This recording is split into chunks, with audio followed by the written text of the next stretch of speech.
Ladies and gentlemen, if you look at the agenda, we have several presentations this afternoon. We have 4, as a matter of fact, so we would like to go ahead and start and recognize the first presenters for the Micronesian Youth Services Network, known as MISSN, and also for Pt.2 Inc. The presenters we have are Dr. Julie Ujoa Heath, who is the president of the Micronesian Youth Services Network, and Ms.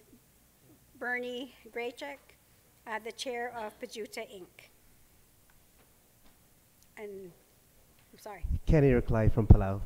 Thank you very much. I wish I'd known that to put your name in, but thank you. So you may proceed. Good afternoon to you all. My name is Kenny Reclay. I'm from the beautiful island of Palau. I'm here representing the Core State Youth Council that's sitting in the board of Micronesian Youth Services Network. Before we present our 2013 Micronesian Youth Services Network annual report, I would like to take this opportunity and on behalf of the MISSN board and members and partners, would like to express our appreciation to Madam President, Speaker Juan Pat, the executive officers, senators, legislators, and delegates for supporting the youth programs in our respective islands. And I thank you very, very much for supporting the youth programs in the region. Before we present our presentation, I would like to share our mission, the Micronesian Youth Services Network mission. Our mission is to support, collaborate, coordinate, promote, and strengthen the youth programs and services throughout Micronesia.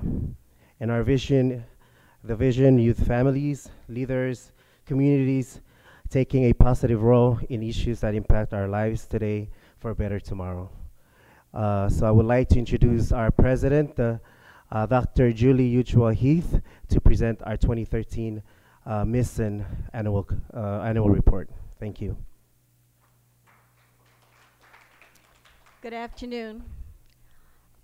Our conference that was held in March or April was held in Saipan, April 17 to 2013, and the theme was to pursue, cultivate, and sustain a balance, looking at the youth, the environment, and the political environment, how we can sustain a balance to ensure that our youth is well represented, supported in the voice of the political decisions.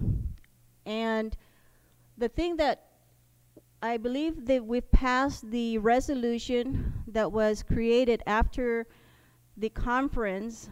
And if you can go to page 2, which I have up here in the slide, these are the items that were presented by the youth and asking the youth to present this so that the political leaders can develop policies or strategies to address and resolve some of the things, the items that they see that are an issue facing them, the youth, in different regions. For instance, teen pregnancy. Teen pregnancy continues to be a major issue in the islands, and the youth is trying to figure out how can they best resolve this issue, especially in the Marshall Islands. This was their top priority, teen pregnancies, because when, especially female youth, when they are pregnant while they're going to high school, they see a lot of their peers drop out of high school. The second one is suicide. Suicide continues to be a very prevalent issue among our islands, and I guess we need somehow to ensure that our youth are made aware of the strategies in handling issues, may it be relationship or family issues, to prevent many of them thinking of suicide and suicide.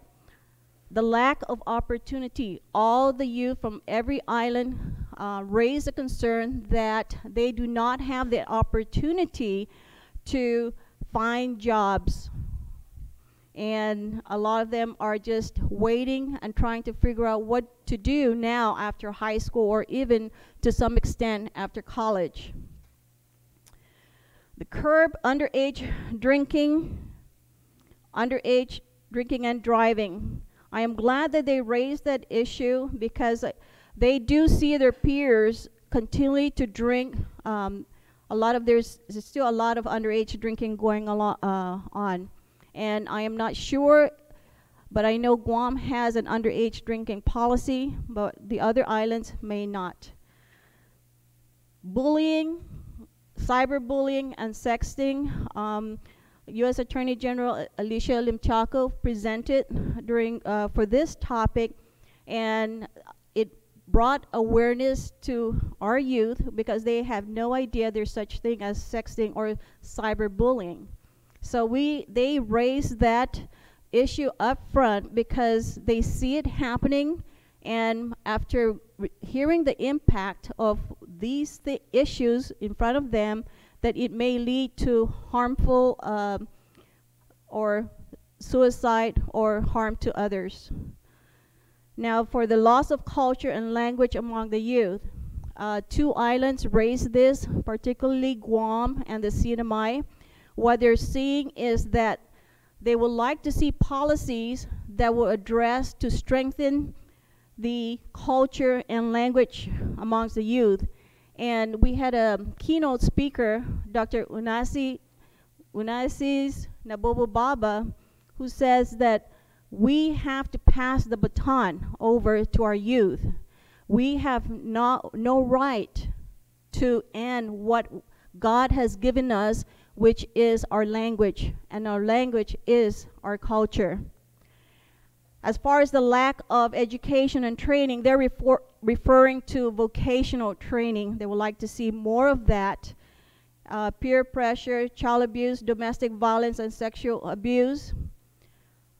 The NCD, teenage sexual activities, risk, sexual transmitted diseases.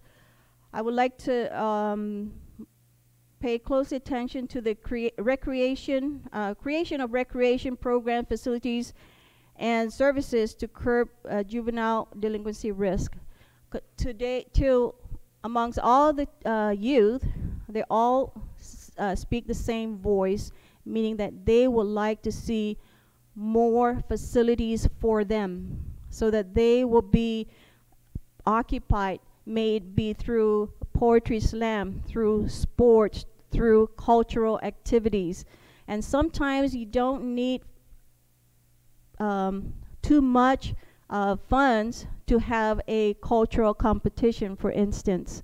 So it just needs to be creative to make sure that the youth are preoccupied. So those are the things that were raised in last year's conference.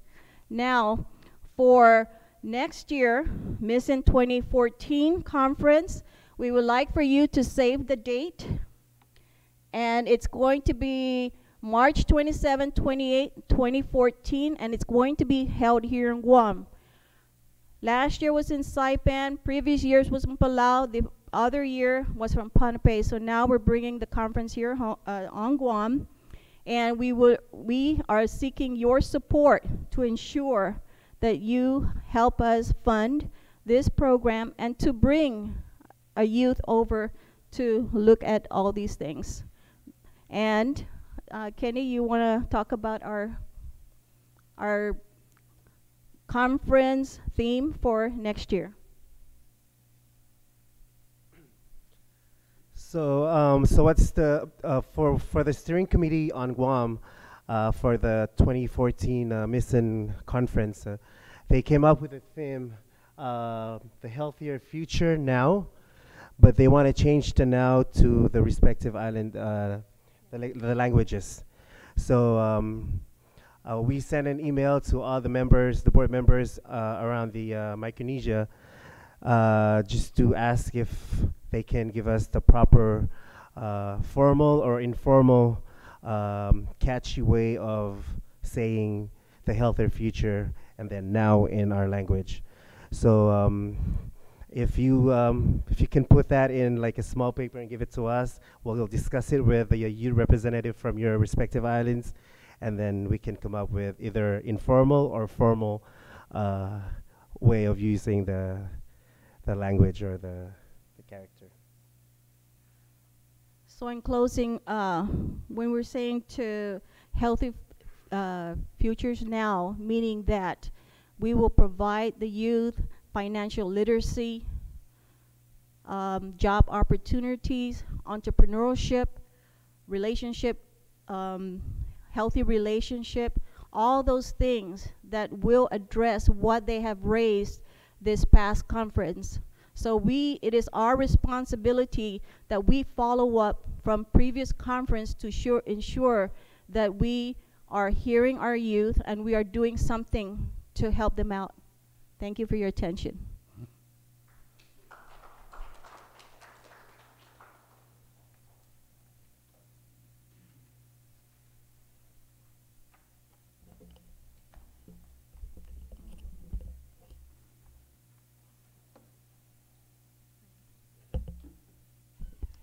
Half a day. I'm going to do something. I really need to do this first. Okay, I want to take a picture of everybody. Am I upside down? Okay, this is fairly new to me, so, but look how cool this is. I can get everybody in here. Okay. Smile. Speaker. Next. Hey, look at that. Okay, thank you so much for letting me do that. We're going to keep our members updated. Anyway, Hafaday and Sizus Maasi for allowing us this time. As the speaker said, I am Bernadita Grajek, and I'm the executive director of Gumamami Incorporated. We're a 501c3 private nonprofit organization supporting individuals with disabilities on Guam. I'm here, though, in my capacity as the chairperson of Pt.2 Incorporated. And for those of you who don't know, Pt.2 in the Chamorro language is like our umbrella. And so Pt.2 is our umbrella organization for non-governmental agencies on Guam. And it was formed in 2007 basically to address the needs to enhance the services and effectiveness of our non-governmental agencies in Guam. In addition, though, we provide support for our regional nonprofits, and we're formalizing this in 2014, and we're calling ourselves the Pacific Coalition. And this is going to be made up of your umbrella organizations within your regions. In the last 5 years, along with your local umbrella organizations, we have made really great progress in what we call our taro roots organizing and advocacy work for our various communities. At our 2012 Micronesia Nonprofit Congress, we were really fortunate to get as one of our guest speakers the Deputy Director of the White House Initiative for Asian American Pacific Islanders. And so she spent much of her time, not just at our nonprofit Congress, but she spent a lot of time with individual groups and spent a lot of time out in the community and visited with our policymakers and our leaders. There were major recommendations that were collected by Deputy Director Audrey Buring, and she reported that back to the White House Initiative. And they did share it with us, and I know that at your last meeting that we still had not received that official report. So what I'm going to do today is I'm going to share some of those recommendations that she had gathered from our different communities. And the first recommendation that really stood out was in reference to grants administration. And this is what she provided: to give the nonprofit subgrantees direct access to federal government's payment management system. And that includes to make sure that nonprofits receive their federal fundings that are due to them in a prompt and timely manner. So there is discussion on addressing how that'll be done so that nonprofits have access to that after the government entities have already said, you're the nonprofit that's going to be doing this work, then they would have direct access to that. And then number 2 is in reference to the military buildup and its impact to our communities, and addressing those impacts to include the federal agencies that are involved, such as departments of education and health and human service agencies. So that's being addressed. And one of the biggest things that we've been discussing, and we continued even past our 2012 Nonprofit Congress, is the Omnibus Territories Waiver Act. And this is the waiver that allows our territories, our organizations to be relieved of the federal required matches. And so there's been discussion, and these are her words. When providing a federal grant, a federal agency may require a grantee to contribute or match a specified amount to a program's cost in order to be eligible for that federal funding. Now, the Omnibus Territories Waiver gives federal agencies the discretionary authority to waive those matching requirements for insular areas.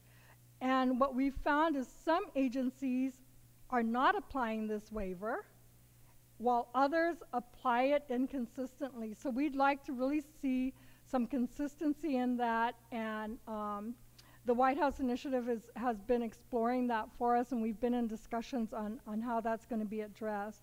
Another big topic is the regional summit.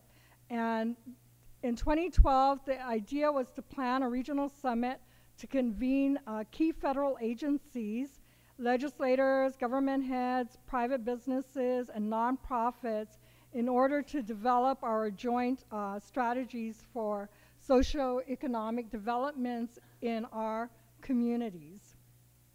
So, and I'm going to talk to you a little bit more about that in a few minutes, but the Pacific Islands, known as the Blue Continent by its inhabitants, this is from her report, are traveled to less frequently than continental U.S. locations because of their remote location. So they acknowledge they don't come out here as often as they do in other jurisdictions in the mainland.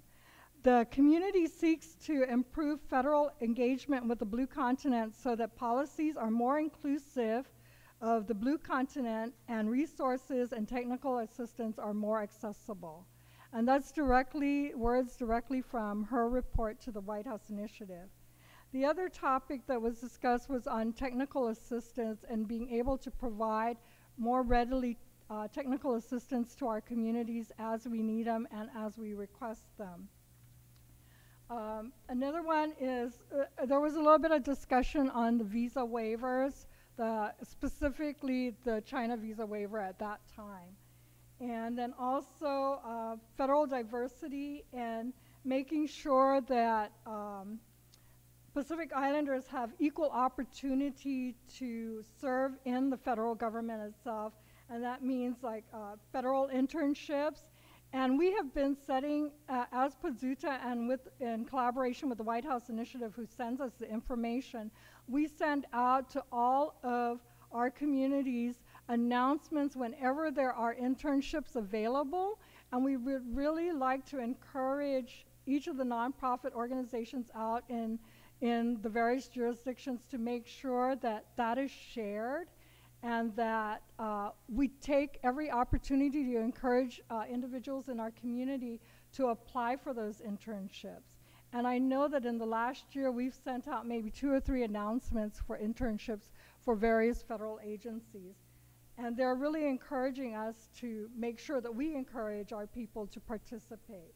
And also looking at career positions and appointments, as well as service on grant review boards and commissions. What we're finding is oftentimes we apply for grants and somebody from Idaho is reviewing our grant and has really no clue.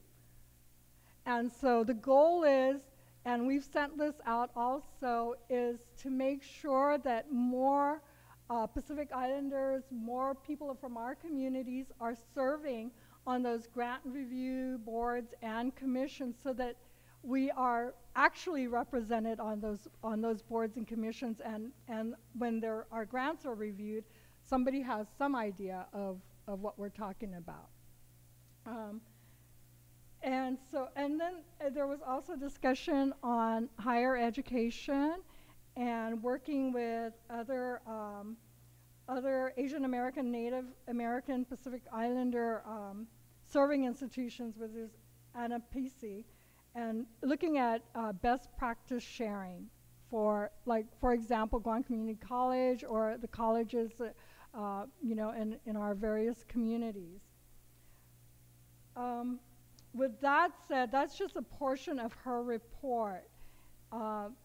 What I would like to say is that we are very pleased at Pazuta that we have been working very closely with the White House Initiative. And late last month, we're very happy to announce that we signed a memorandum of understanding between Pazuta and the White House Initiative. And it was approved by the White House and all parties involved. And so now we can officially announce the dates of our 4th Nonprofit Congress. And in addition to announcing that date, we are also in the process of finalizing the plans for the first White House Initiative on Asian American Pacific Islander Regional Summit outside of the continental United States. So the plans, we've already set the dates. Kiran Ahuja, the executive director of the White House Initiative, has already confirmed her participation. She'll be joining us along with other top-level cabinet members representing agencies such as the Housing and Urban Development, Health and Human Services, Department of Interior, Environmental Protection Agency, Department of Labor, and Education. And we're looking at this summit as an opportunity for all of us to be able to have some real dialogue with the leadership of those agencies and who are crucial to our communities. And so we all understand that. And so what I'd like to give you the dates for the Micronesia Nonprofit Congress, which will start on Sunday, March the 30th. That'll be our traditional welcome reception for everybody. And then March 31st and April 1st will be plenaries and breakout sessions. And then on April 2nd, that's when we'll have the Pazuta White House Initiative community tour and reception. And then on April 3rd, that's when we have our actual dialogue. That's when we sit at the table and we share our concerns with these agency heads. And then on the Friday the 4th, April 4th, that's when our Pacific Islands Coalition will meet and debrief and make our own recommendations also. What we would like at Pazuta, and also, I know your local umbrella organizations also, we would really like your support. We want to humbly request that your support to these very important events. And you can do this by committing to joining us in March and April. The last week of March, you'll have a delegation here for the MISSIN conference, and then right after MISSIN will be the Pazuta Micronesia Nonprofit Congress, and then our regional summit. So we really tried hard, along with our federal partners, to make sure that we were kind of like at around the same time to kind of like ease the cost. And so we would really appreciate you joining us and supporting your local umbrella organizations to participate in the Micronesia Nonprofit Congress and most importantly, the Pazuta White House Initiative Summit. What we would like to see is that one policymaker, at least one policymaker with a chief executive and 2 nonprofit leaders be from each island. We would like to see that group at the table when we're sitting at that table with our with the federal partners. We ask that the APIL work with all of you to designate these individuals who will best represent your island communities. And we can have this. We're going to be sending out notices to everybody. I just received an email from the White House Initiative. They had sent us a draft of the invitation letters. They kind of like wanted us to take a look at it first. And so you will all be receiving letters maybe in the next few weeks. We have another conference call with them, and then we'll be finalizing that so that you'll all be getting that. But we would really appreciate that you reserve the date, save the dates for the Mission Conference, and then right after that, we roll into the Pt.2 Micronesia Nonprofit Congress and the Pt.2 White House Initiative Summit. So I would like to thank you very much again, and we will see you in March and April, right? Right? Right. Okay. Thank you very much. Thank you very much for the presentation. Is there anyone who may have a question? None? Okay, so we'll go ahead and move on then to the next set of presenters. We have for the Preventing Human Trafficking in the Pacific region, we have with us is the U.S. Attorney General for Guam and the Marianas, Alicia Limtiaco. Accompanying her as well is Sarah Thomas Nedadog, who is the Vice President of WestCare Pacific Islands, Dr. Julie Ujoa Heath, President of Mission, and the Assistant Attorney General from Guam, Carol Hinko Sanchez. So, ladies, you may come forward.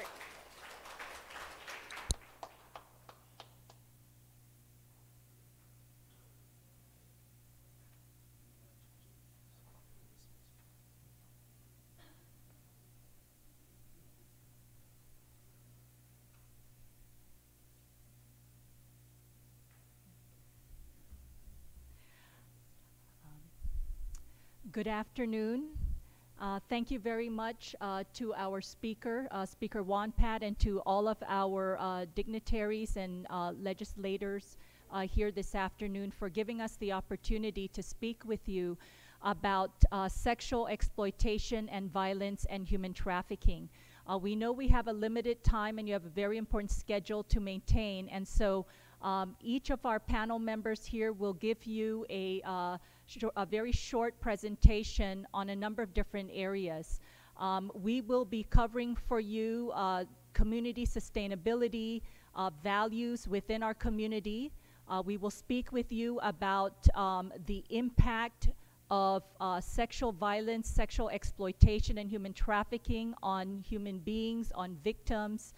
We will speak with you about ways in which we are currently trying to combat and prevent human trafficking in our Pacific region, and then finally provide you with recommendations and resources that have been considered and implemented by our neighboring islands.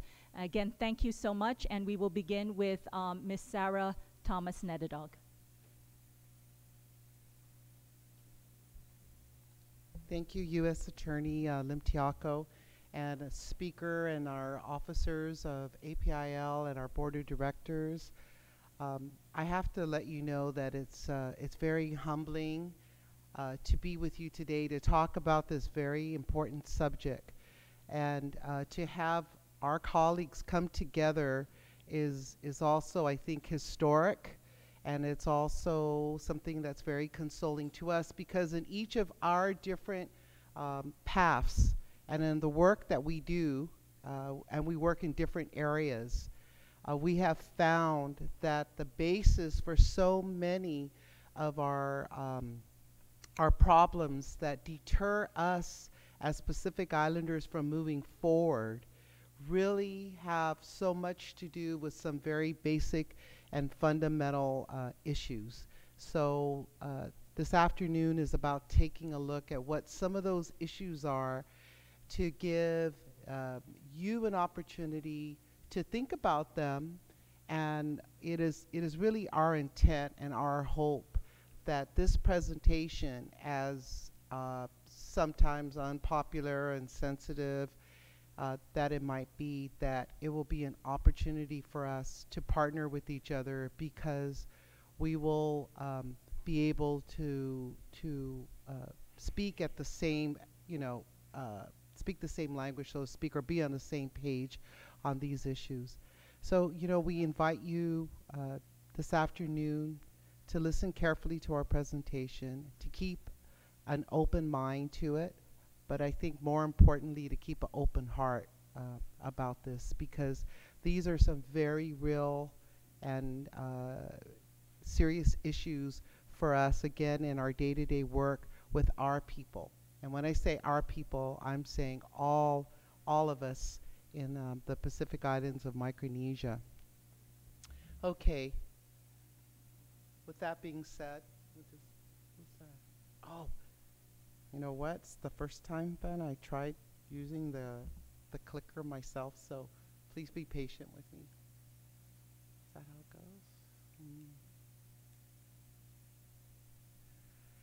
One of the first things I thought of when putting on this presentation was trying to think about what are those common values to us as Pacific Islanders. And if you don't think this is one of our key values in my work over the last 37 years with many of you or your folks in the different islands of Micronesia and here on Guam as well, it's been my experience that our strongest values are the ones that I'm going to share with you. And the first one is family. Yes. Culture and tradition. That's what sets us aside from other people in the world, is our unique culture and traditions. Health. That's very, very big, and it continues to be a growing area of concern. Like the PHOA, the Pacific Islands Health Officers Association, has declared recently in their state of emergency, non-communicable diseases are the most, or the #1 cause of death of Pacific Islanders, and it's preventable. So health is certainly an area that we're very, very concerned about. Education, absolutely. It's a big value. It's an important value in our culture. We want to make sure that all of our people are well educated and equipped to handle the types of challenges that are coming before us, because we can't talk about economic sustainability and prosperity, which is what we want for all of us. And I'm sure that was what was in the minds when we even started to take a look at our political status issues many years ago, about 30 years ago, as we looked at economic prosperity and sustainability. How can we do that?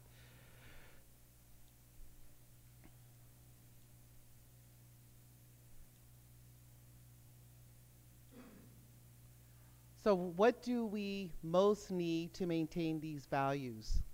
I think we can all agree that none of those are going to matter unless we focus on our human capital, right? And who's our human capital? It's our people, right? That's our human capital, our people.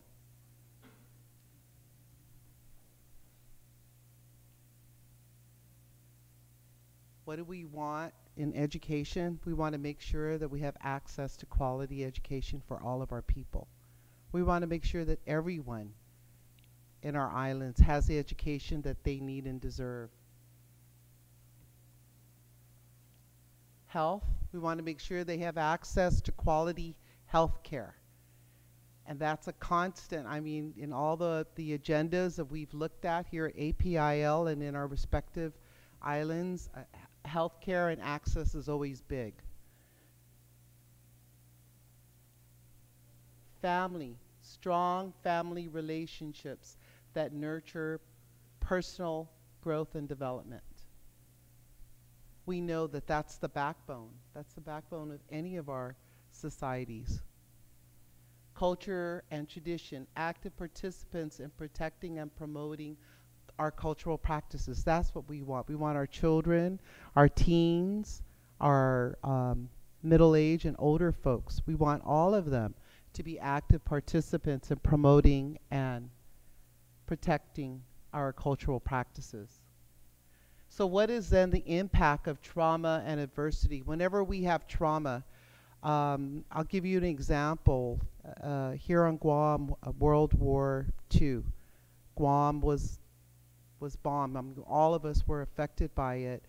But about 20 years ago, when we were doing a series of discussions about the impact of World War II, what we found out was that so many people were traumatized from the war, from experiencing, being prisoners and the rape and the killings and just all the different things that happened during the war, that they became paralyzed from passing on their cultural practices to the next generation.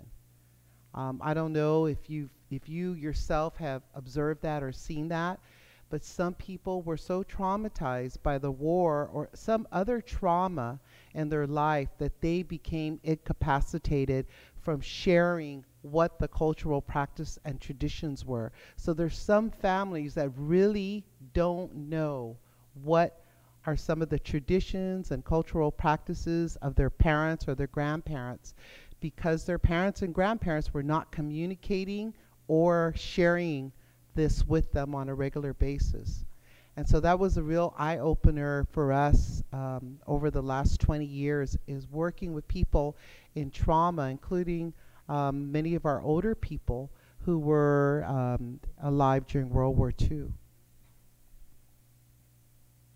So when we look at the impact of trauma, and certainly child abuse, domestic violence, sexual exploitation, those are types of trauma that inhibit the personal growth of an individual.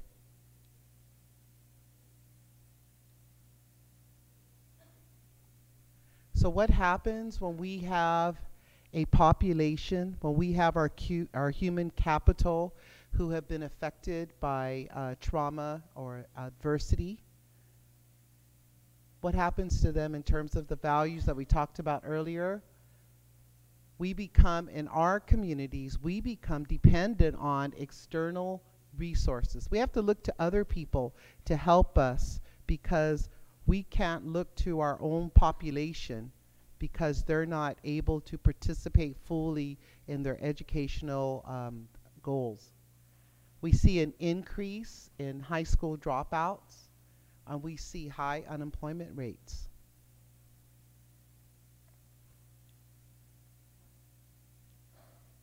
Health. I remember when we were at APIL Palau, the MISSIN board of directors came together, and we presented to you the correlation. If you remember, the theme that year in Palau was on NCDs, and as youth advocates, we presented to APIL the relationship between those persons who are traumatized as children, who become victims of child abuse and neglect, how they then become, their personal growth becomes thwarted, and they are unable to engage in healthy lifestyles, which leads to a lot of the NCDs. I mean, the reality is you don't wake up at 35 years old and say, I'm going to be a diabetic today, or I'm going to have high blood pressure. It's something that occurs over an extended period of time, and something that is really ingrained in terms of habits, lifestyle, values, and is in your teenage years, right? In your adolescence. And so if you've been victimized and you've been traumatized, what MISSIN did at that point was show the correlation between those that are traumatized or victimized or being have been abused or neglected, as children and youth are more likely to be at risk for non-communicable diseases. Poor mental and, and then the communicable diseases. I work with Westcare Pacific Islands, and one of the things we do is we have the only AIDS service organization in the region.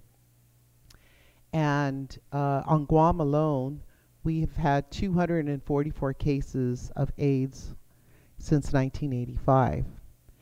And the region is one of the highest rates in the world of sexually transmitted disease, STDs, in our region. And what does that do? That has a severe adverse effect on the health of an individual and the health of a family and a community. Poor mental and spiritual health. Even if you are given, if you take a group of persons who are unemployed on your island and you say, tomorrow, go to work. We have a job for you tomorrow. How many of those people are going to be able to get up at 7 o'clock the next morning and go to work? You're going to have people that can't go to work because they have some kind of disability, including a mental or emotional disability. You're going to have people that don't have transportation, don't have childcare, don't have transportation to work. And then you're going to have people who their family members are not supporting them to get employed. Do you realize that? There's quite a number. And most of them are involved in domestic violence situations. So it is not as simple as saying we need to offer everybody jobs, and if we have jobs, it's going to solve our problems, because it's far greater than that. It's also making sure that we promote positive mental and spiritual health. So what happens when we don't promote or we don't provide a positive environment for our people to grow and to get better individually? They're at risk of abuse, neglect, broken homes, teen pregnancy, homelessness, single-parent households, and we continue the cycle of abuse. Positive traditions are inhibited. We are jeopardizing our traditions, the ones that we hold close to our heart. Those traditions are being in jeopardy because who's going to promote that if they don't have the physical, mental, spiritual health? I mean, culture is not going to be something that they're going to practice or to pass on. We're going to have a sluggish economy, minimal local capacity. That's a big problem in all of our islands, is that local capacity to take care of our workforce needs. Low, moderate income household, our pool of resources are limited for hiring, and we have a greater need for training, and lots of training, which is a lot of the situation we're in now. Oh, there was one more slide. Okay, so that's my piece, and what I wanted to do in my portion, and I hope that I was able to help you connect that, is that our human capital, our local people, need to be surrounded by a positive environment that promotes family, that promotes health, that promotes education, that promotes our culture, and promotes certainly our economic prosperity and sustainability. So I'm going to turn it over to our, so let me just share with you some of the recommendations from our group and our colleagues when we started taking a look at this whole system of protecting and promoting our human capital in the Pacific Islands, and some recommended next steps. Supporting healthy and nutritious diets, promoting spiritual mental well-being from prenatal to older age, and having been exposed to APIL for many, many years, I know I've seen these same issues on your agenda many, many times, and I hope you pull them out and you prioritize them. Promote preventive care. Be vigilant against mood-altering substances and addictions such as tobacco, alcohol, and illicit drugs. And I think the Republic of Palau are right now our role models for legislation and informal practices and traditional leaders taking a strong position on tobacco. So congratulations to Palau, but we need to do that in every way, because if we don't, these are the kinds of things that get in the way of our people moving forward. Be watchful of early signs of disabilities, including mental illness, and identify these as early as possible to avoid severity. We have a major meth problem on Guam. We have a major drug problem in many of our islands. And I think it's more pronounced here in terms of illicit drugs. And you know what we're finding out? That there's a co-occurring disorder. Do you know what that means? That means you're addicted to substance abuse because you also have a mental illness like bipolar or depression or something to that extent. So what we're finding out is that a lot of people are engaging in self-medication and drug abuse because they're trying to deal with dealing with their mood swings that are so severe, in some case very severe, like bipolar. So they're trying to take these drugs so that they can be calmer or that they can become more energetic. And they're trying to balance all of these moods. And so it's really important that we watch kids, because we now know that you can identify mental illness as early as 11 and 12 years old. So can you imagine if we did a better job at doing that and intervening at that point? We could save so many families, so many employers, a lot of hardship, and communities, if we could just grapple with that earlier. So make illegal any type of violence against our people, including the most vulnerable, children, women, the elderly, and persons with disabilities, because these are the folks that are most likely to be victims of sexual exploitation, abuse, and domestic violence. Okay. I'm going to send this to you all so that you can have it as something that you can refer to. I think that's a better idea. So instead of having to go through all of this, because I know we're short on time, but the one thing under economic sustainability and prosperity that I want to point out is the last one, and that's tying in the employee assistance and social skills with any kind of job training. Because as I said before, even though you give them training, even though you give them a job, if you're not dealing with their anger issues, if you're not dealing with their drug and alcohol issues, if you're not dealing with whatever they're dealing with at home or struggling with on a personal basis, then these folks are going to fail. They're going to fail in their training, they're going to fail in their employment. So we need to catch that early and integrate that. Okay? And these are some recommendations in terms of our cultural traditions and our family. And I want to make note of the last one especially. Promote role models for good family practices, making the best welfare of the family a priority. So I think that, you know, just the people in this room, we are looked at when they see how we act, when we say we got to go home to help our kids with their homework or our grandkids, or we're going to spend time. I can't work on Sunday because I'm going to church and I'm going to hang out with my family. That has such a major impact on other people, much more than we know. They're listening and they're watching us. Okay, I'm going to go ahead and stop at this point and turn it over to our partner and colleague, U.S. Attorney Alicia Limtiaco. Thank you for listening to me. Thank you very much, Sarah. This afternoon, I would like to share with you some information about our Pacific Regional response to combat human trafficking.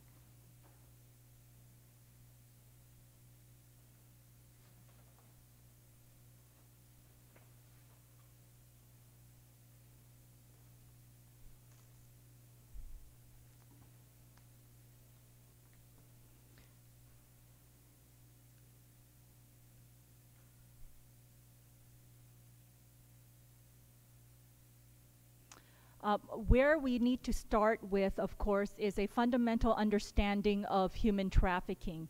And so when we talk about human trafficking, we really are talking about what we call modern-day slavery. We are talking about the exploitation of human beings. And we have traffickers or perpetrators or criminals who, because of greed and profit, will use what we call force, fraud, or coercion to exploit victims, to exploit human beings. Now, the coercion that we speak of can be in different forms. It can be subtle, it can be overt, it can be physical, and it can be psychological. And so what we want to make sure that everyone understands is that when we talk about force and coercion, it does not only mean physical force. If there's psychological manipulation, that can also constitute what we call force and coercion. Human trafficking after drug dealing is tied with the illegal arms trade as the second largest criminal industry in the world. And the reason why we share this particular fact is to express and stress how significant this particular crime is within our international global arena, and the fact that it is the fastest growing.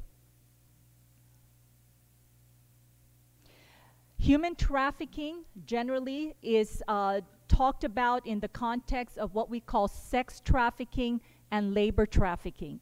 And in terms of sex trafficking, we're talking about victims, whether they're adults, women, men, or children, boys or girls, who are forced or through fraud or coercion manipulated to perform sexual acts for value. And so some of the very common examples may be that we have individuals who are working in massage parlors, in what might be called karaoke clubs or bars, in strip clubs, in gentlemen clubs, and other types of establishments where these individuals are being prostituted for value and are compelled into this type of activity. Labor trafficking, again, we're talking about using force, fraud, or coercion in order to have a person work or provide labor, and this is being done in the context of these individuals either not being paid, being abused, being threatened, and other forms of exploitation. Some examples can be where we have individuals who are considered to be domestic workers, considered to be nannies, maids, working in factories, construction industries, farms, restaurants, and others. When we talk about force, fraud, and coercion, one of the ways in which I had talked about it being expressed is through psychological manipulation. These are other ways that we see victims being trafficked, and force may come in terms of victims being raped, being beaten, they're constrained or confined in some way. In other words, they're not allowed to leave, or they can only leave under the control or monitoring of another person working for the trafficker. Fraud might be in the context of false and deceptive offers of employment, offering a person to come to another country because they're going to work in a particular line, maybe come work as a restaurant, as a hostess, but when they get to that country, they are forced to work in the sex industry. There may be promises of getting married, having a better life. Again, all of this being done in order to entice the person to come to the country and then to be exploited. And then when we speak of coercion, again, that can be in the form of threats. It can be in the form of physical restraint and other types of harm. Some of the photos that you're going to see here were taken by the Department of State, and these photos we share because they're photos that I think everyone is somewhat familiar with. You may have heard about these types of situations, may have seen them, may have traveled abroad. and may have seen it in our own communities. And of course, one of the things that we try to stress, even with the title of this particular presentation, is that sexual exploitation and violence is happening in our own islands. These particular photos were taken in parts of Southeast Asia, but these are examples of young women who are being trafficked, who are being forced to have sex for money.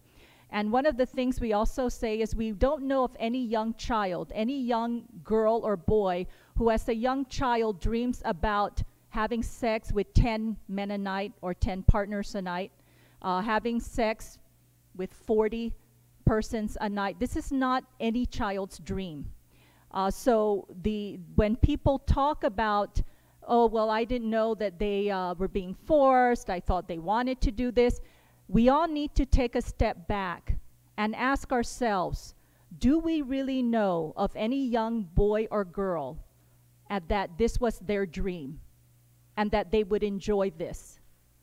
So trafficking is done for greed, it is done for money, and that is the bottom line.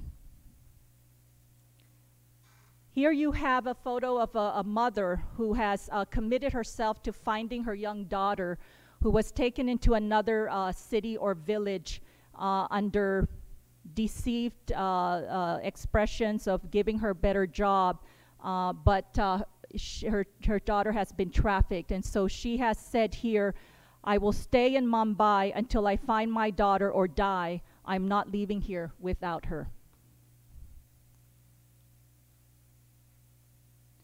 Now, some people in our community may confuse human trafficking with human smuggling.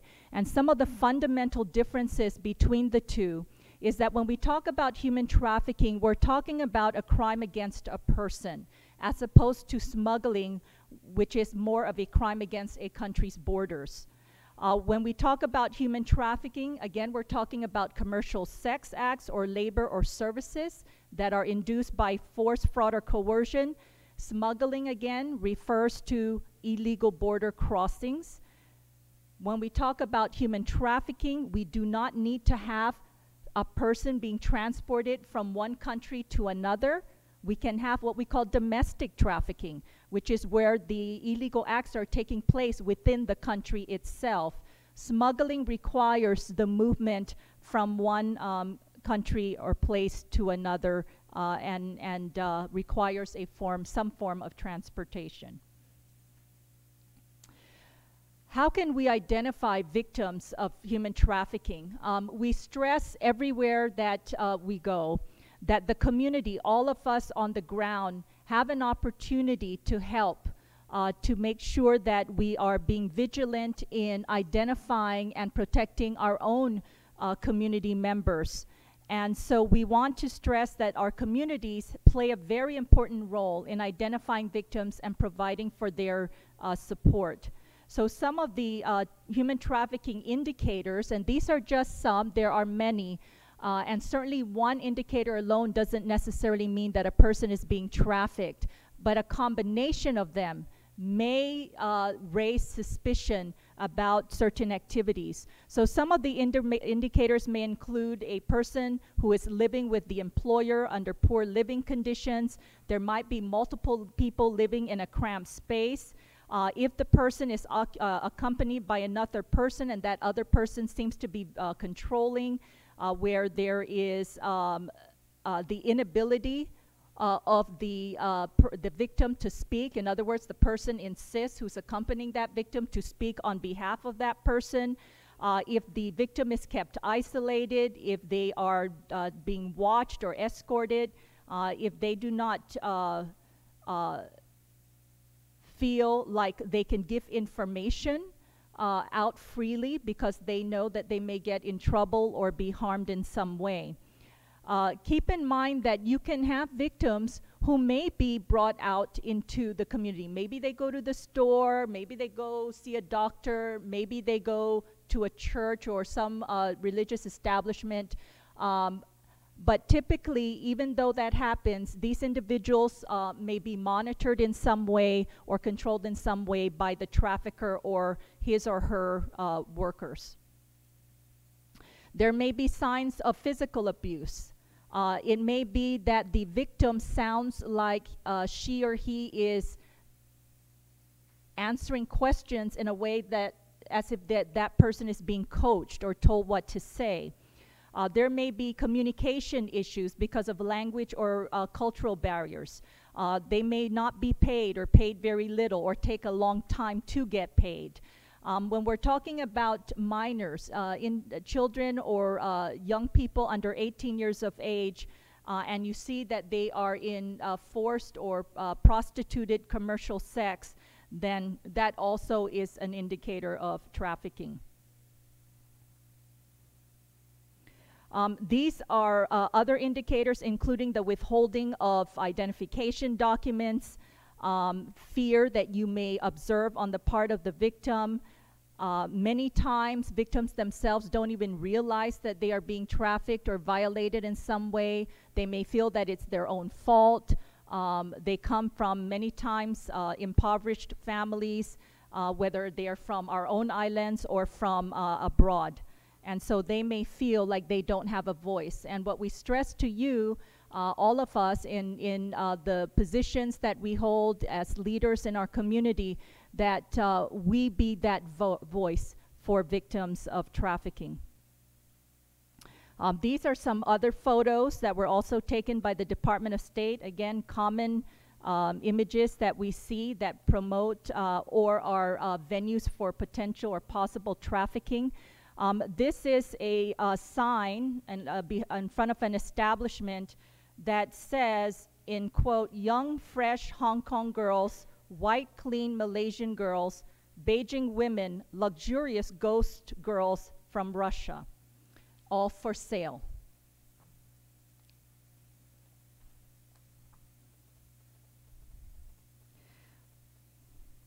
When we talk about communicating messaging with victims of human trafficking, the most important first step is to gain the victim's trust, to be able to convey to the victim that we are here to help, that the safety of that individual is a priority, and that we're going to do everything we can to provide for the safety of the victim. And so some of the messages, we can help get you what you need. We want to make sure what happened to you doesn't happen to anyone else. We can help you receive benefits or resources that will rebuild your life safely.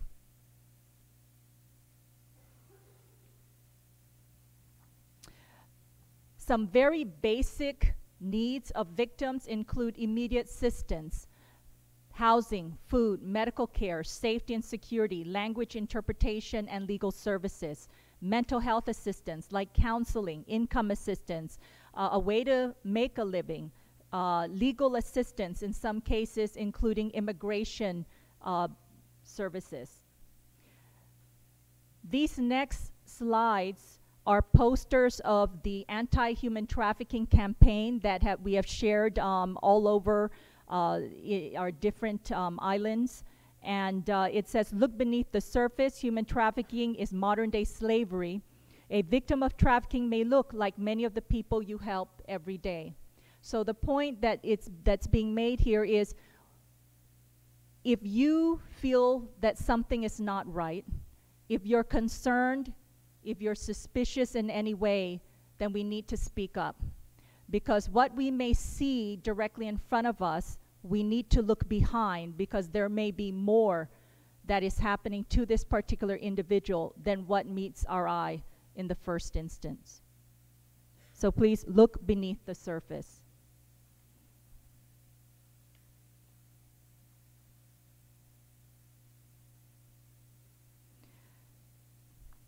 You heard Sarah Nedadog talk about various forms of trauma that come from abuse, and some of the types of abuse that we want to share with you that intersect and have a relationship with human trafficking are domestic violence or family violence, sexual assault, and child abuse. And the reason why we say there's an intersection or a relationship about these different forms of abuse is because they share a common element, and that is it's about power and control. It's about the perpetrators wanting power and control over the victim. And so that becomes important because when we look at our own respective communities, we ask ourselves, are we doing enough to help victims of human trafficking, to help victims of domestic and family violence, to help victims of child abuse, to help victims of sexual assault? And this is a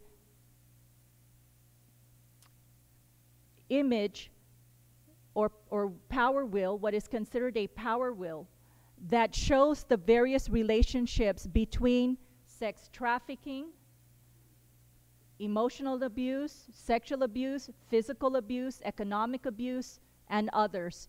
And so again, it illustrates the very direct relationship between these various forms of abuse that we need to confront and do something about in order to protect our own community members from being victimized.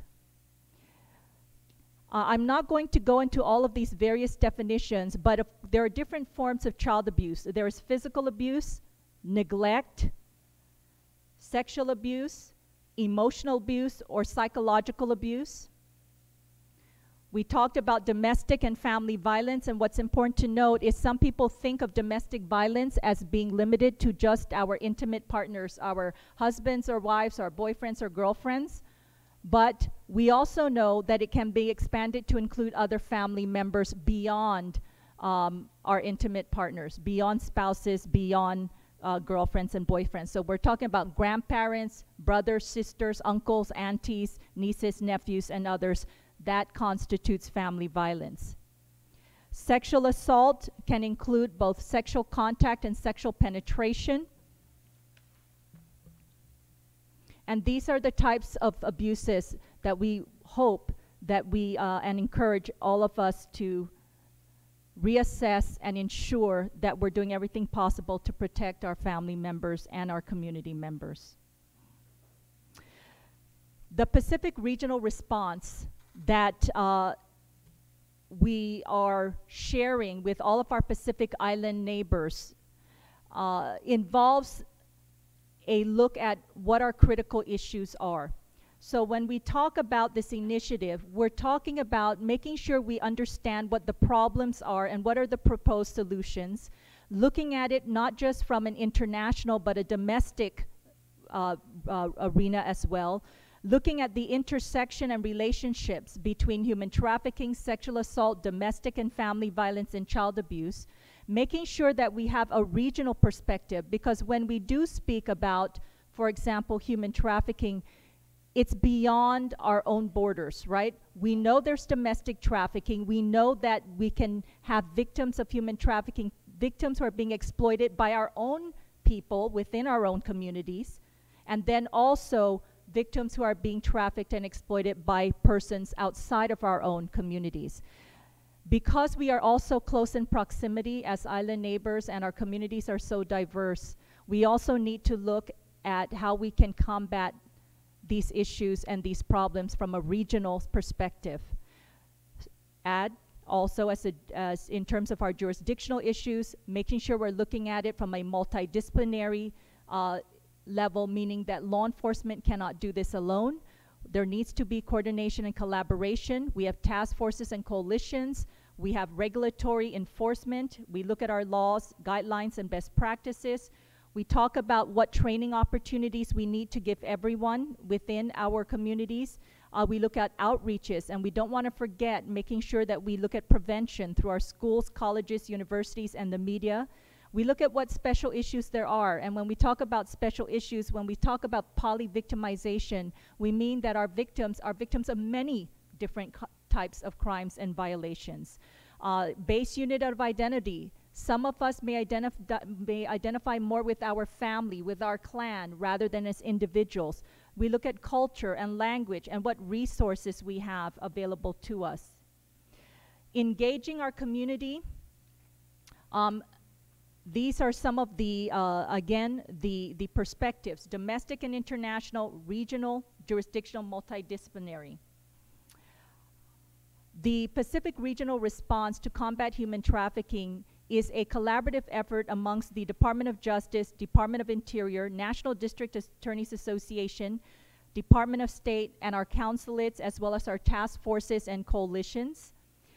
We have a Guam Human Trafficking Task Force, and we're sharing this with you only so that we can provide you with a possible model or example of what may be done in your own respective islands, or what is currently being done already, because we have communicated with some of your own representatives who are very good in terms of organizing these types of working groups, as well as are very motivated to ensure that they're doing everything they can to assist potential victims. This particular slide talks about who are the members of our task force. You can see it's multidisciplinary, and it involves anyone from victim services, social services, faith-based, nonprofits, military, regulatory, law enforcement, our private sector, consulates, university, college, school system, our traditional leaders and mayors, our executive, legislative, judicial branches, public health, medical, and mental health professionals. Our Civil Regulatory Task Force is also one that involves our Department of Revenue and Taxation, our Fire Department, our Labor Department, our Public Health, and they come together to regulate establishments that have been known to be trafficking victims, whether they're karaoke bars or massage parlors or therapeutic massage establishments and others. This is the model utilized in the Commonwealth of the Northern Mariana Islands. It is our Human Trafficking Coalition, and as you can see, it is somewhat similar with the Guam model. These are some photos of outreaches and trainings that we have conducted as part of our Pacific Regional Response to Combat Human Trafficking. In some of our islands, we have our governors who proclaim Human Trafficking Prevention and Awareness Month. These are outreaches that have been conducted in malls, in stores, in other types of establishments, in order to just have people from our own villages come in and get information and be accessible to them. And so these are the various organizations that are government, non-government. These are photos of our students, of our Kids in Action. High school students, in this case, from Simon Sanchez, who wanted to make a difference, and they organized themselves, and they went out there and they started up advocating and talking about the importance of making sure that we help victims of trafficking and other forms of abuse. More outreaches done by our university students, our coalition members, and other community partners. Stolen people, stolen dreams, it's happening in our islands. Trainings, we had our first Pacific Regional Conference in January of 2011. We had representatives from all of our respective island nations and communities come together, including all of our island nations that are represented here today. These are some of the participating members and the issues that were discussed. This is also similar human trafficking training and formed sexual abuse and domestic violence training that were held in the Commonwealth of the Northern Mariana Islands. Internal trainings amongst our government establishments and agencies. Our first civil rights conference was also held, and the importance of that particular conference is we also knew that we needed to take a look at immigration issues and understand what are our laws, what are the benefits for victims of human trafficking, of domestic violence, and other forms of abuse. And so the Department of Homeland Security assisted us in these trainings. We also have gone to American Samoa and also collaborated with partners there in American Samoa on human trafficking, domestic violence, child abuse, and sexual abuse. This is in the Republic of Palau. We were just there in December of 2012 as part of our Pacific Regional Response Initiative. And these are our Palau partners. We were also in Pohnpei just in January of 2013. And here are our Pohnpei State and FSM national partners. And we were in Chuk in January of 2013, meeting and training with the Chuk's Women's Council, who are actually very, very active in Chuk.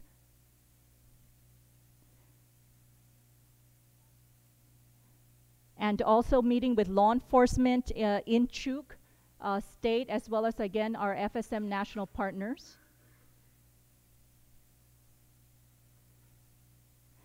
We had our second Pacific Regional Conference in July of 2013 in Palau, and as you can see, all of our island nations were represented. Palau, the Marshall Islands, the FSM, the CNMI, and Guam. This is some members that participated at the conference. We also had a trial advocacy training for prosecutors who would be prosecuting human trafficking crimes in each of our respective communities. A transnational crime workshop also in Palau in July of 2013, where they were trained in drug trafficking, in human trafficking, and other transnational criminal activity and investigations. And this is, these two slides talk about another model called our Diverse Communities Outreach Model, which is used to improve law enforcement's relationship with our community. So it involves our traditional leaders, our mayors, our consulates, and our faith-based organizations. In terms of next steps, we're talking about continued collaborations and partnerships, the intersection and relationship between human trafficking, sexual assault, domestic family violence, and child abuse being understood, looking at local, state, national action plans, and then looking at establishing a Pacific regional task force and coalition on trafficking and other forms of abuse. Victim services, looking at a victim-centered approach, reassessing our laws, continuing our training, continuing our community outreaches, research and data collection, looking at guidelines and best practices, and what resources we have available, including the availability of grants and other shelters and other establishments. Thank you very much, and we will have Ms. Julie Ujoa Heath.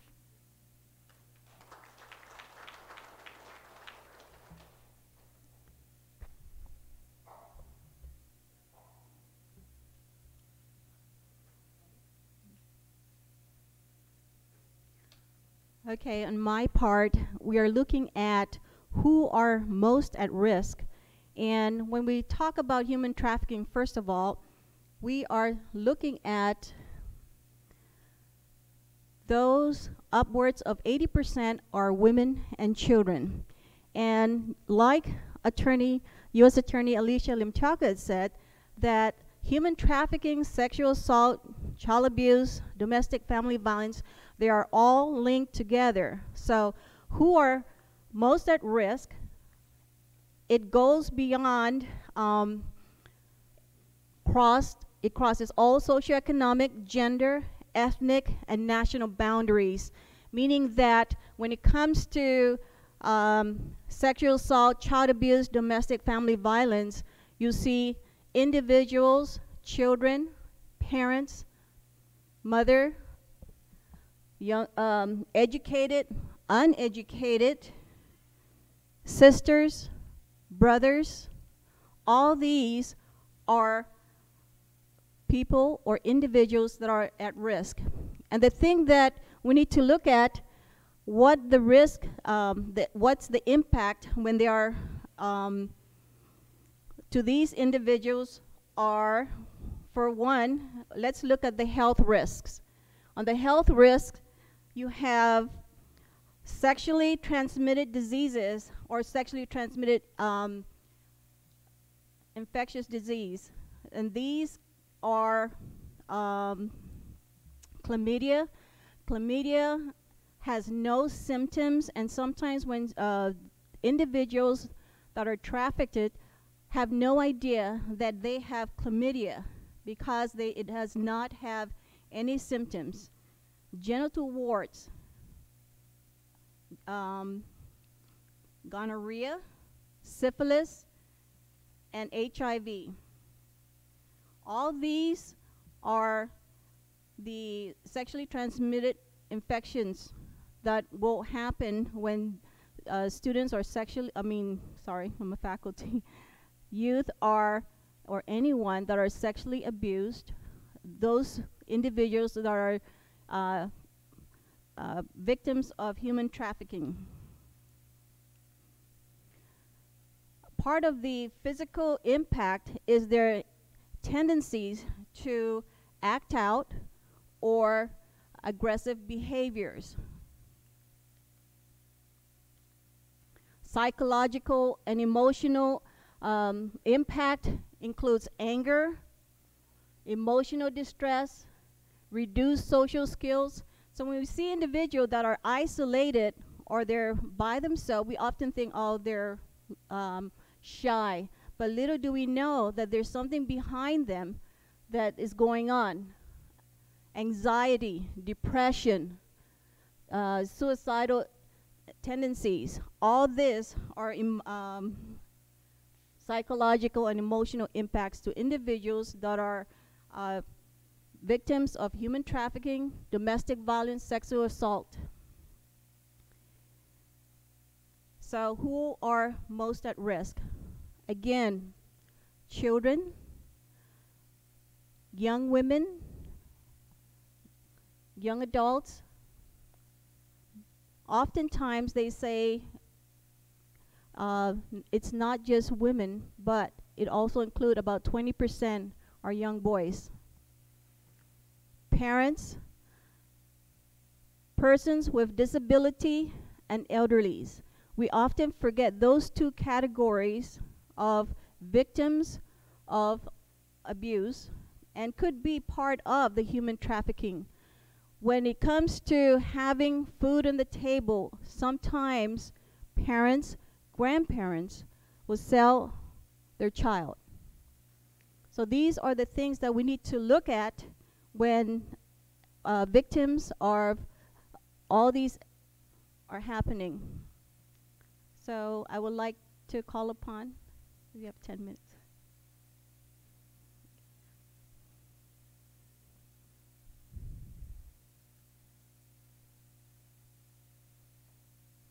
Carol? This is Carol.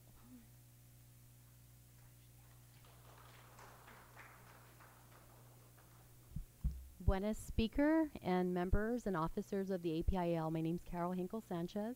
I'll wait for the PowerPoint. And I'm actually the Deputy Attorney General at the Office of the Attorney General, our local, the local government's Attorney General's office.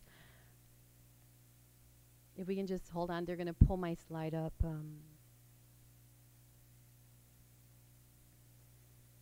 I can just go ahead and start while she's looking for it.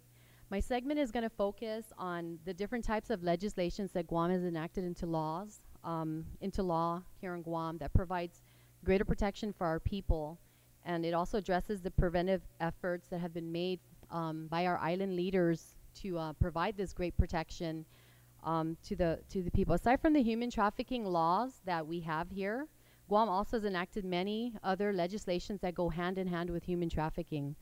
You heard a lot of the speakers, and I'm gonna run through these slides really quickly because I know there's some time constraints. But what I want to do today is I want to share with you guys the many legislations that we do have here on Guam that our leaders have brought forth and enacted that work together with the human trafficking issues that we are seeing. And these laws help to protect not only our community and make it safer, but more importantly our children. And I always speak children-wise because I'm the deputy of the family division, which is actually the juvenile division. So my division and my team works with juveniles in our community. What can you do to protect your community against human trafficking? That's a big question to ask. Aside from making laws on human trafficking, you have to build a strong community. That's what you need to do. When you think about a strong community, you have to think about legislation that not only focuses on providing greater protection to the community, but legislation that instills the good values, the values that you heard Sarah Thomas Nedadog speak about, and also USAG Lim Tiako talk about. But you need to instill those values in every home. It has to be the building. You have to build that strong foundation at home so that you will instill these good values, and when you have these good values, it eliminates those risk factors that come with human trafficking. And what I'm getting at is that, like I said, I'm going to run through these slides. If any of you guys would like copies, please feel free to email me, and I'll be glad to electronically send you either an email copy of it, or however you need me to send it. I'll find a way. But please do let me know, because, like I said, there is some time constraints. Many of you are already working on, my understanding is many of you guys are already working on human trafficking laws, and that's a plus. But when you draft the human trafficking laws, you also have to look at some very important aspects of human trafficking. You heard earlier, you want to look at what facilitates and what subjects the members of your community to human trafficking.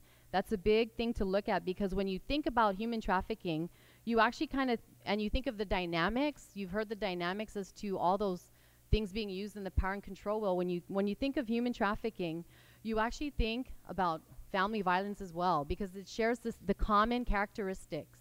When you look at family violence, pretty much victims in family violence, they go through the same forms and tactics of abuse that are also shared with human trafficking.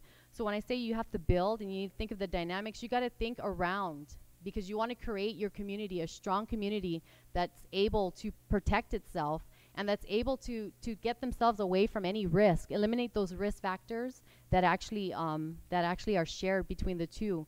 And what I'm getting at is the hallmark of an intimate partner or family violence case, and the hallmark of human trafficking case, is that the perpetrator's deliberate and concerted deployment of the use of power and control over the victims, right? They use some form of power and control, and USAG Lim Tiako pointed some of those out: isolation, physical abuse, sexual abuse, emotional abuse. They use those things so that they can gain power and control, right? And human trafficking, as it was mentioned, at the minimum is the abuse of power or the position of vulnerability in an effort to induce individuals into sexual exploitation or forced labor. The ties that are shared between these victims are very significant, because it's the same characteristics. They exist in both these crimes. And these are the characteristics that make your community, if it exists and it's not, you don't do anything to protect your people from these types of characteristics, you subject them to become vulnerable to being victims of human trafficking as well. Because if that's how they're raised, and the examples I'll give you later when I get to the other slides, is if they are built on those types of characteristics, they're the same types of characteristics that human traffickers look for. And so it's, you saw the earlier power and control wheel that was shared by the USAG, which is actually here as well. It's the sex trafficking power wheel. If you notice this, anti-human traffic experts, they actually used the family violence power and control wheel. They mimicked that power and control wheel because it was the same types of abuse and neglect happening. So basically the wheel right next to it is actually the family violence wheel that was created way before the human trafficking wheel. And all they did was they adapted that wheel and made it the human trafficking wheel. And as you can see, it's the exact same forms of abuse that are being used in both cases. And so it's really just very important to look at that, because like I said, as you're focusing on drafting legislation on human trafficking, you also want to focus on those areas around it that they pointed out: family violence, child abuse, because those crimes all have the same characteristics. And what it does is, if you address only one and you fail to address the others, you're not building a strong foundation that's going to help your community. You want to help your community and build a strong community that they're able to eliminate those risk factors that will subject them to being vulnerable to human traffickers. During the presentations, you also heard she shared a little bit about what are these risk factors, what makes the community vulnerable, and as it's mentioned, it's basically just not having that education. There isn't there's a need to make efforts to address all the areas, because they all eventually kind of relate and they kind of mesh together. family violence laws are very important, and I say that because if you look at and I'll give you some model templates. But when you look at the family violence laws and you look at the Violence Against Women's Act, you'll see that family violence law does not just address the issues of law enforcement and the criminal justice system. Family violence laws are created to address other areas that make it very important. And the areas I'm talking about, and I'm sorry I'm running through my slides again, is that it addresses it addresses victim services, intervention, you know, addresses all aspects of what needs to be done. It doesn't just say, you know, it doesn't just deal with criminal and civil liabilities or remedies, but it addresses areas of what can we do for victim services, intervention programs, and it also addresses children. It also addresses children in the home. And basically it addresses that because when children are in a home where there is abuse and neglect, those children are also victims. When they've witnessed abuse and neglect, they also, if you on the power and control world, they've now are victims of emotional and psychological abuse. So we have the Violence Against Women Act and all the other state laws that have been passed that mimic or mock the Violence Against Women Act or use it to you know, states have used it to guide them in creating their laws. You'll see that the laws actually address more than just the criminal justice system, what we're going to do with the perpetrator, but it addresses treatment and services and intervention and education, because those are all important aspects. And I'm hoping that, you know, when you look at the human trafficking, you kind of use that type of legislation to assist in drafting the human trafficking laws. Why is it important that we also talk about children? Because when a child is subjected to any form of abuse, we also have on Guam our child abuse laws. We also have our Child Protective Act laws, and basically they all, like I said, they all tie in eventually, and they all kind of mesh together, because when you look at the characteristics of the crimes, they're about the same. What I am going to provide you with is a framework of, and when you email me, I'll send you all this, and it's actually more thorough, and there's some clarification on this. But this is actually a model template of how you can proceed on drafting legislations. It helps you as far as family violence is concerned. This is the template format as to how you're going to do that. And it talks about, you know, the introduction. You want a strong introduction because you want to explain. That's the framework of how your legislation is going to be going to look. It outlines the important elements. It also gives it also tells you the comprehensive legislation you're working on. It tells you, you know, the impact that this legislation will make on your community, because it's happening, and it's happening everywhere. It's happening in our community, and that's the reason why we continue to address these issues. In fact, you know, I think in 2 weeks we do have, you know, our Guam Sex Offender Registry amendments are going to be on the floor for public hearing. Those are things that all relate to these issues, and we continue to work on legislation to continue to provide greater protection in all these areas, because they all will relate somehow. So this is the framework, and basically, like I said, this is how when you're addressing family violence, you want to make sure that you define everything, right? What is family violence? You want to define that. You know, what relationships are going to be regulated? As USAG mentioned, it isn't just the husband and wife relationship anymore. You know, there's boyfriend and girlfriend. There's live-in. You know, depending on how the situation is, it should be broad enough to include all those forms of relationships that exist. And then also you want to make sure that you remember that there are victim rights that need to be addressed as well. Because when, you know, a victim comes into the system, not only the offender needs treatment, the victim's also going to need services as well. And so those are things that need to be worked on. And again, like I said, I bring this up only because it's so closely related to human trafficking. And we want to create, when we talk about prevention, we want to create a strong foundation in every home. We want every home to instill those good values that Sarah spoke about and the USAG. We want to build a foundation from the home, because when you can build it from the home and they have these good values, we eliminate those risk factors that will subject them to being vulnerable. And when you have people that are vulnerable, children that are vulnerable, what happens? There are offenders out there that are looking. There are human traffickers, there are sex offenders. You know, I think earlier the presentation by Dr. Ujoa, Heath. I think she brought up sexting and cyberbullying. That's the things we face in our community today. And those are the things that subject these juveniles, these youths, to being victims of human trafficking. It starts online sometimes, you know? And so that's the broad range of what you need to look at when you're talking about human trafficking. You want to prevent human trafficking, so you create the law to prevent that, but you also want to ensure that every angle is also looked at and worked on, from family violence to child abuse to sexting and cyberbullying to online solicitation. And I've provided you all of Guam's laws that actually address that. It's actually a part of the PowerPoint. I've given you all the Guam Code annotated citations as well as public law numbers, because like I said, you can fix one area, but if you don't fix the rest of it, it kind of is going to fall in.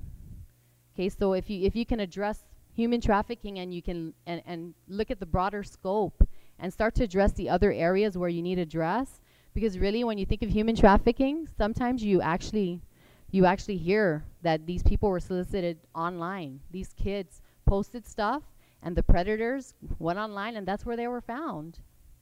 And then if you don't address the child abuse, this is the scenario, right? If you don't address the child abuse issue and this child wants to run away from home, what does that do? It creates another risk factor.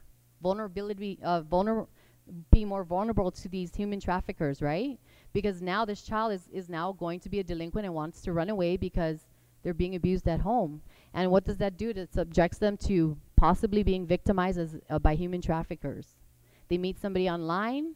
This person lies about his age or her age, who this person is, and eventually it leads to the actual solicitation or exploitation of this child, and which will now become a possible human trafficking victim.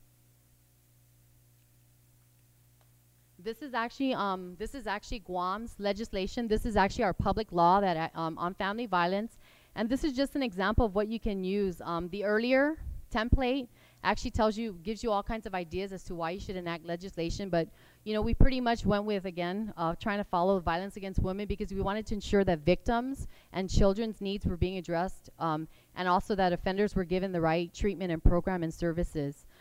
So our laws have been, it's been changed in '98. This is the Family Violence Act of 1998, although it's been amended a few times after. I know because we changed some of our criminal stuff, like deferred pleas. Now we have deferred pleas instead of what we used to have diversions. So lots of things have changed in our laws, and like I said, we continue to work on it. It isn't something we stop just because we've built a law. It needs to continuously be worked on and amended and updated because everything changes. You know, society changes. The younger generation, they're advanced because of technology, right? And so as everything changes, we also want to make sure that our laws are changed so that it reflects the right type of approach we're going to take in handling these issues that we have. This is also the sample purpose from our public law, our Family Violence Act of 1998, that will be provided to you.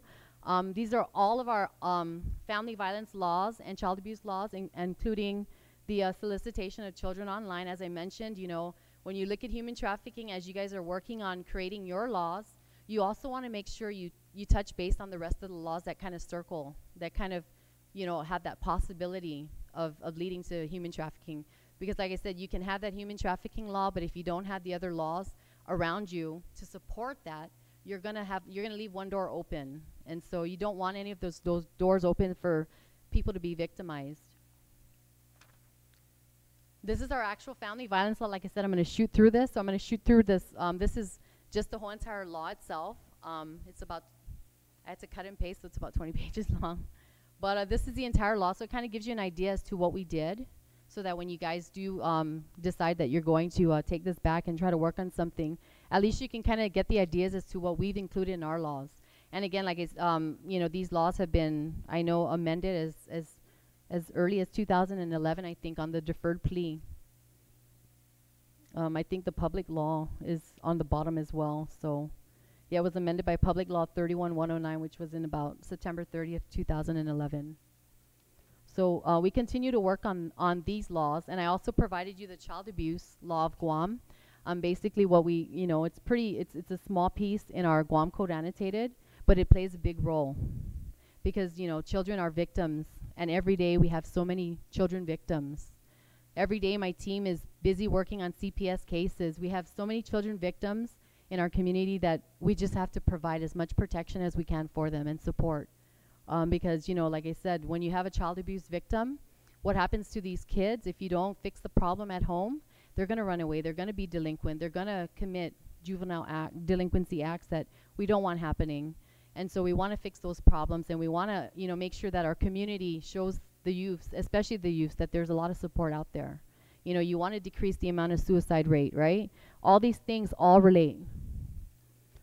And then finally, one other piece of legislation I want to talk to you before I end is actually our Legislatures Pt.2 Act, which is basically a public law that we that was enacted in September 30th as well, 2011. And this law creates a task force. The task force is comprised of government agencies, but what we have done is we've also invited our nonprofit and religious and military counterparts to be a part of this team. This task force actually is out of our office. Our office right now is chairing the task force. And basically what it is it's to deal with the prevention of sexual abuse on children within the Child Protective Act. And what we're doing right now is we're collecting data because we don't believe that we have accurate data on sex crimes. You know, our sex crimes has now gone to a younger age range. You know, we have children in elementary engaging in sexual relations. And so, you know, we want to tackle these issues. So we have this task force here that's going to develop and going to look at our laws. There's actually a listing of laws that were provided. We're going to look at all the laws as far as what we can do, as far as where we need to, which agency we need to tap on. The Department of Education is a part of this task force. We're going to be developing a curriculum that's actually going to be mandatory in schools from the time they enter to in schools all the way until the time they graduate. So it's going to teach them good life skills, those good values that we talk about. It's going to teach them about online safety. It's going to teach them about, you know, good touch, bad touch, what's good and what's right and what's wrong as far as sex crimes is concerned, because we want to put an end to these children having those kind of relationships so early on. Why? Because it opens the door to human trafficking, right? It opens the door to many different things. The diseases that you know, Dr. Heath talked about. That's what it does. And so you want to tackle those issues, and that's what this task force is actually going to do.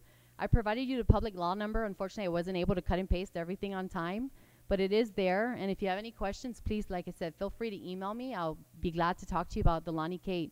What's good about this is this task force looks at legislation, looks at what services is missing in treatment. What do we need to do to help not just the victim, but the offender? Where do we need to improve on what areas? Because we know, you know, our system knows that we have so much services for offenders, but we don't have so much for victims. And that's where we're working on improving. But before we can fix the problem, we have to get good statistics and data. So we're hitting the schools to collect these good stats, good data, so we can do the right thing and offer the right services and move in the right direction. So this is just a breakdown of our task force, and I'm going to go ahead and go on. The other two things, big things we have, is our Guam Family Violence Registry. That's going to be soon on the web, speaker. So we're working on it and working hard because we do want to get this website up and running. It's been sitting for 2 years. So it's about to launch on the web, and what it is it's just an informational database that will be accessible to the public so that they can know which offenders have committed 2 crimes of family violence. They'll be on this registry for 10 years. And so it'll give the community some notification, kind of like the Guam Sex Offender Registry, which I mentioned is going to be, the amendments on juvenile registry will be on the floor December 16th on Guam, because we worked on that. So we work on all these legislations, and it takes, you know, yes, it takes time, but it doesn't mean it's going to happen overnight.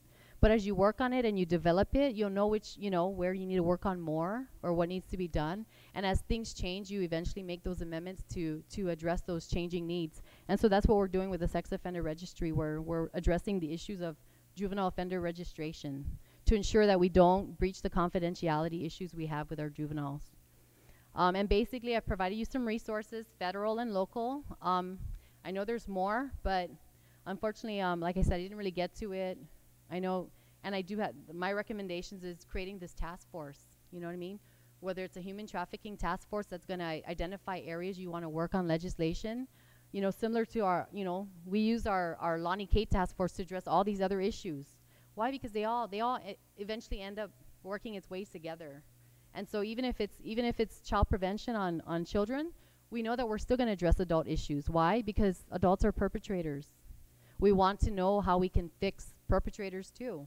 We want to know what we need to do for offenders as well, because if we can prevent offenders, then we won't have victims, right? And so also enact legislation that's going to strengthen your community. You want to instill those good values in every home. You want that a strong foundation in the home, because why? When you have a strong foundation in your home, the community is more safe. You know, you instill these good values in your home and your children, and you don't have to worry about offenders, because they're gonna know the wrong thing to stay away from it. And so, and then seek some sources, whether it's local or federal. There's money out there that will help you develop these laws, or develop programs that will go in hand with your laws. And that's what you want to do. You want to do what you can, and look for whatever is available for you in the community to offer these services, and education and outreach that we've all talked about. And I guess that's it for me. Thank you very much.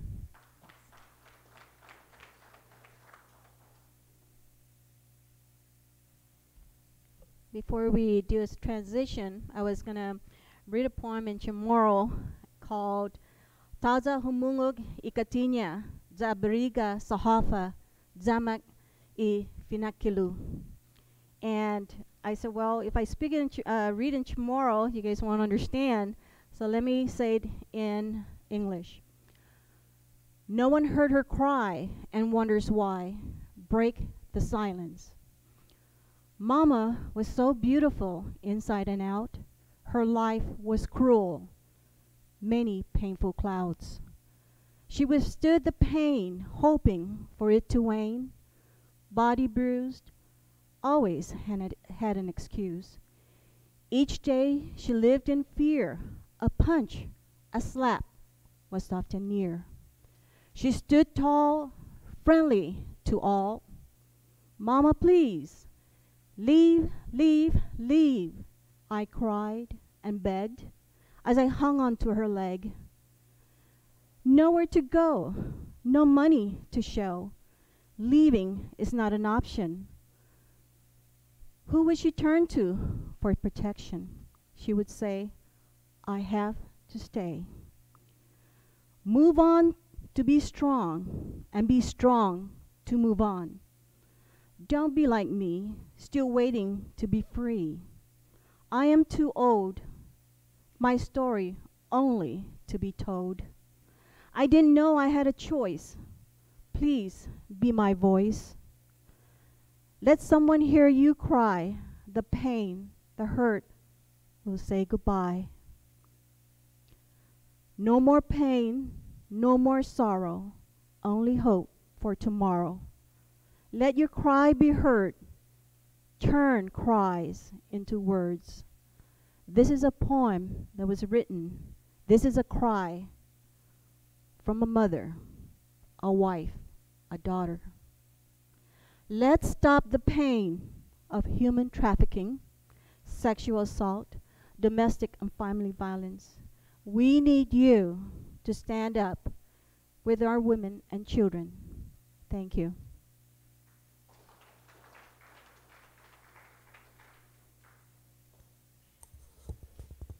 I want to thank all of you for your presentation, and I know we're a little bit behind schedule, but I'd like to bring up the next presenter for the Guam 2016 update on the 12th Festival of the Pacific Arts.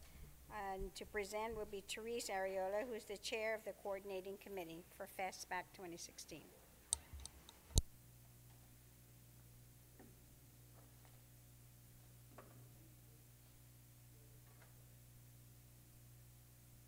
Maybe we should stretch. All right, everybody stand up.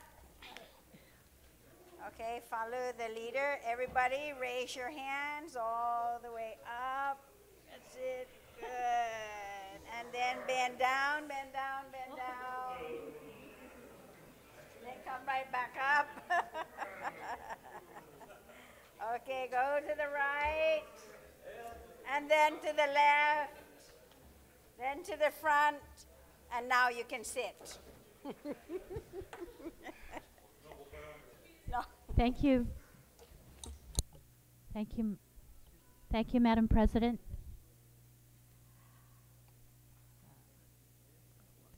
A moment, the delegate from YAP.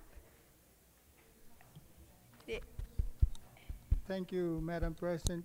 I understand that we're pressed with time, but I'm just wondering if will there be time allowed for clarifications on some of these presentations? But I understand that time is a factor, so I'm just wondering out. Thank you. We'll proceed at least with this presentation and the other. And I asked all the presenters if you could still remain, because I do know that many of our members would like to answer some questions, maybe exchange some cards. And we're hoping then that's true that we'll finish a little bit earlier so that they can meet with you. Okay? Thank you. Hafaday, and good afternoon, everyone. Speaker Wampat, APL President, APIL leadership, APIL delegates, especially our visiting delegates, welcome to Guam. First of all, let me thank you on behalf of the coordinating committee of the 2016 Festival of the Pacific Arts that will be held here on Guam. Our heartfelt undangklun asaduas maasi to APIL for passing the resolution introduced to you by our Guam delegates, Speaker Wampat and Senator Rory Respicio last December. Thank you very much for recognizing the festival and its efforts Guam's hosting, and thank you for allowing us this time to update you at least once a year. As you can see on the PowerPoint, the 12th Festival of the Pacific Arts will be held on Guam in 2016. We have a theme that has been established: what we own, what we have, what we share, united voice of the Pacific.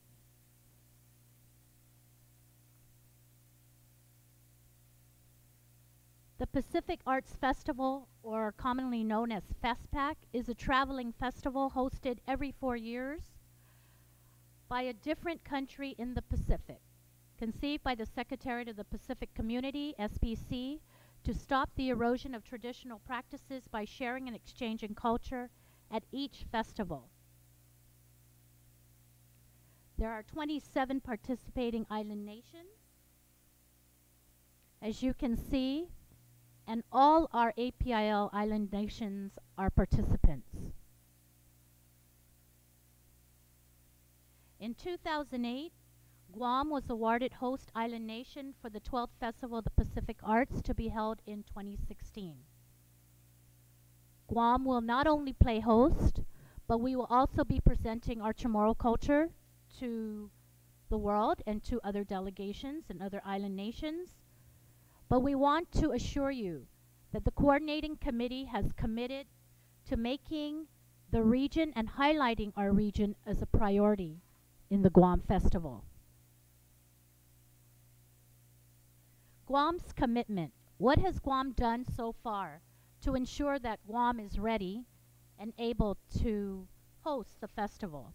In February 2010, Public Law 30-83 established the 2016 Guam Festival Coordinating Committee that meets monthly at the very minimum. September of 2011,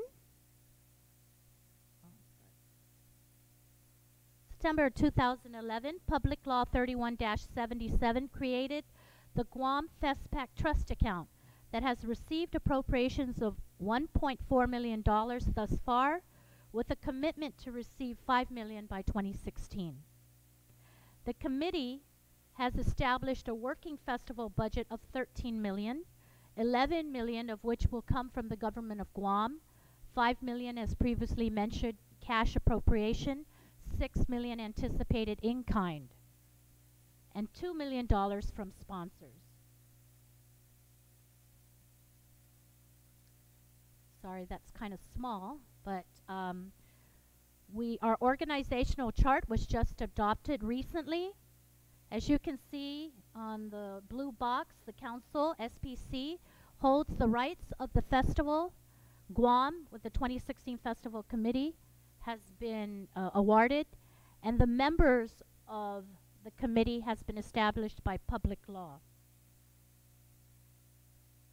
The Festival Committee are made up of the following organizations: the Mayor's Council of Guam, the Department of Chamorro Affairs, the Guam Council of the Arts and Humanities, 3 governors' appointees, 3 legislative representatives, including APIL Speaker, President Speaker Judy Wampat, Vice Speaker Chairman on Culture BJ Cruz, and Minority Leader Senator Tony Atta. Guam Youth Congress is also involved and named in the composition, and of course the Guam Visitors Bureau, which I am a board member and represent on the committee. Very light. I'm sorry about that. I'll go. There are 6 working committees that have recently been established. The Program Committee, which is led by the Council of Arts and Humanities. The Finance Committee, led by our speaker, Judy Wampat. The Marketing Committee, led by GVB and myself.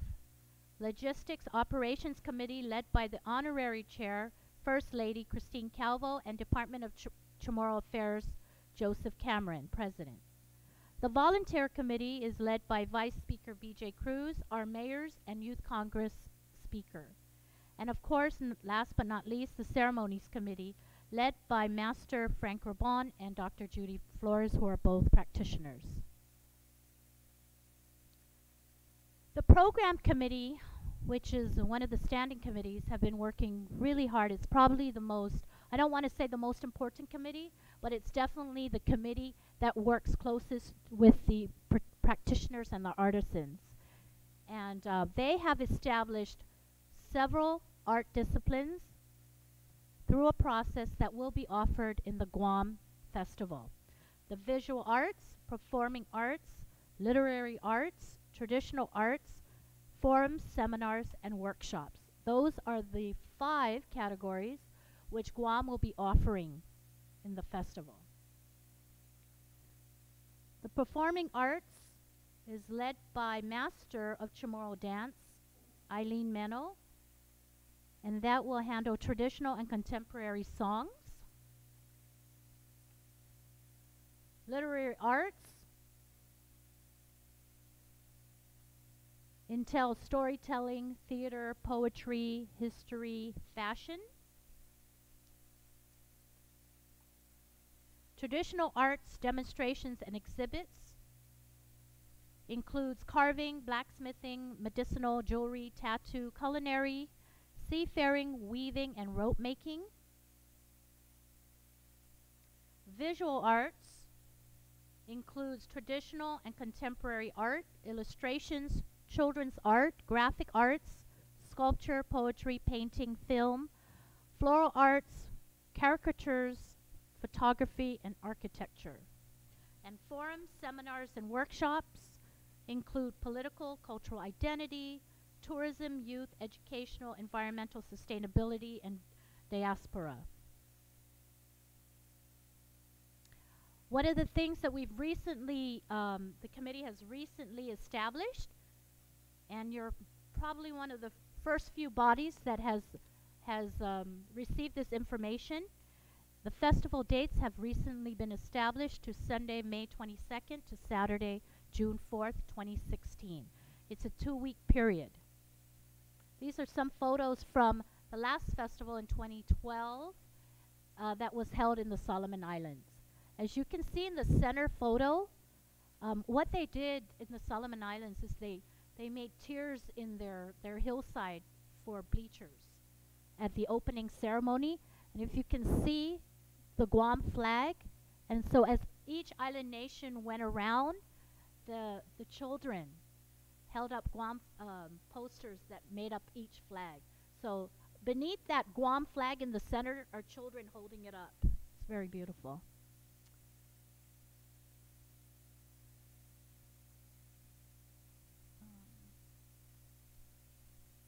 The festival website has been established. It's the official point of information for delegates and the general public.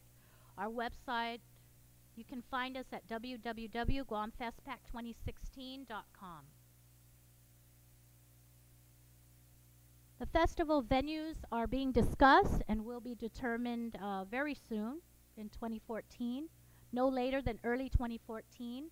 Being considered for the main cultural village is Ipao Beach Park that many of you are familiar with in Tumon, and the educational zone in Mangilao, which is the area between the Guam Community College, GW High School, and the University of Guam. Other venues throughout the island, there will be other venues throughout the island, but that will be determined by the programming committee based on their needs. And it's a very quick update, but with in front of you, we have given you a save the date flyer, so you can go back to your respective communities and islands and maybe start speaking and planning for full participation from your islands. Again, I want to emphasize that Guam looks forward to hosting all of your delegations. We hope to have full participation from our region. We have committed, the committee has committed to prioritizing and highlighting our region in Guam's hosting. And if there's anything I can do to assist your islands in ensuring full participation, please let us know. So that's it for the presentation. Thank you for your time. Situas Maasi. I look forward to working with each and every one of you. You have my cards. Thank you and have a good afternoon. Thank you very much, Therese. And just like to add that courtesy, of course, of Ms. Ariola is that she had Pt.2 this morning, who gave the blessing, basically to kind of demonstrate that through the artisans they have created the song and the chant to be able to give you an idea of what preparations need to be done in your individual areas. The last presentation, I know you're going to have questions for all of them, and thank you, Therese. That was, you stayed within the time. It really worked out very well. Thank you. You brought us back on track. And we have the last presenter, which is our own delegate, Senator Glenn Wakai, who is the president and founder of REPAC, and his presentation is Reach Out Pacific Projects and Services out of Hawaii. Madam Speaker and Chair, our apologies. We've asked Senator Wakai to give us 2 minutes. It already took 15 minutes over your time. Yes, we did. We had a 2-minute thing to do, and we had a technical problem that's been fixed, and so we felt it was important enough to embarrass ourselves and ask you to indulge us for 2 more minutes. Are you ready to go? Okay. Thank you, Glenn. This particular public service announcement is a public service announcement that was shared with us by Shared Hope International. They are a nonprofit organization that is committed to human trafficking prevention. They have traveled throughout the world to assist victims of human trafficking and rescue them from their traffickers. This particular PSA, there is, of course, an emphasis on girls and women. Please know that there are boys and men who are also victims, but this is one of the more recent public service announcements, and we would like to share it with you. Thank you.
if I may tell you, did you, I know they would be interested in your feedback if you thought that was effective. Just to let you know, the Defenders organization that created this public service announcement is an organization of men. And they wanted to find a way to contribute to this effort of protecting women and children. And so this is actually their message that then was shared by Shared Hope International, which we are sharing with you. And if you'd like to also pass it on to others, we could certainly ask Shared Hope for their permission. But thank you so much, very, very much for your attention and your time. Thank you. Thank you very much for that presentation. It was heartwarming, and I think maybe to show our support for the men the defenders, I think I'm going to ask all of our men to please stand up and applaud and make the pledge to defend women and young girls. Yes. Will Sinamay and Chuk also join us? Okay. Thank you. I'm sorry, we meant to tell you before we played the PSA that this was created by a male organization. Thank you so very much for that. I would like a man now to introduce the resolution to have APIO support this. That's a case that's ongoing, yes. Yeah, true. That's true. Okay, you got me there.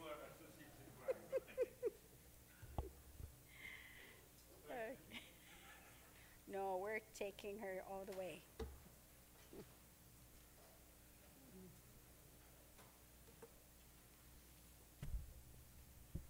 Shall I go, Madam President? Well, it's always intimidating to follow strong women like that, but I will do my best to hold my own for the men in the room. This always is a fun presentation for me, because when you think about APIL, this is one of the many real, tangible benefits of your membership to this organization.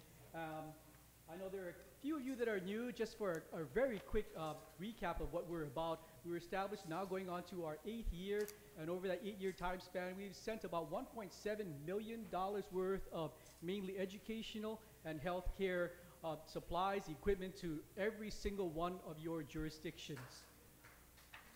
Thank you. Thank you.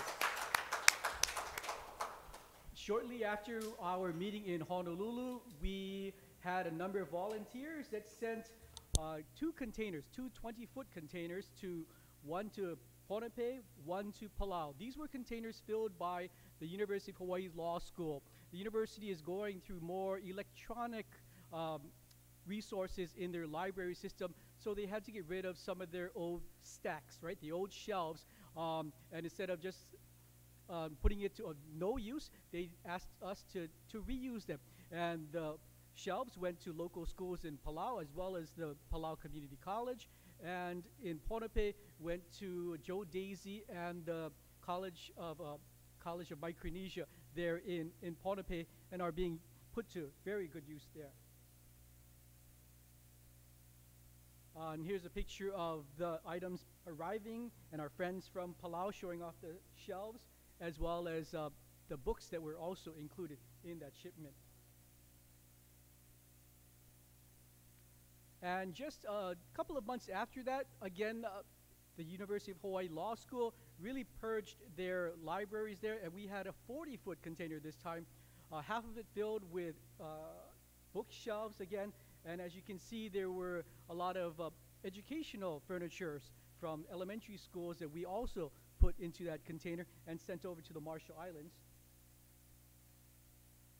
And I wanted to show you a news clip that was put on the air that night that we were loading that container.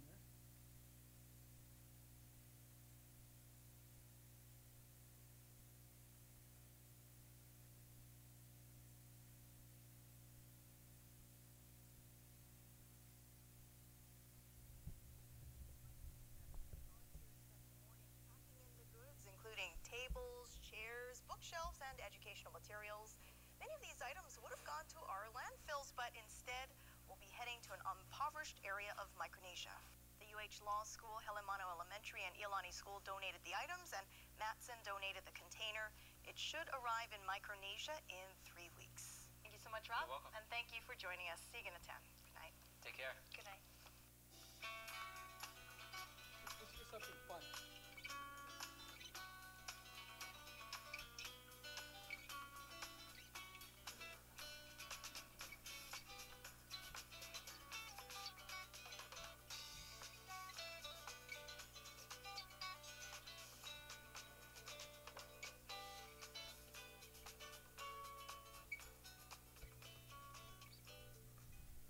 I just wanted to show you that last part because part of what Repack is doing, just one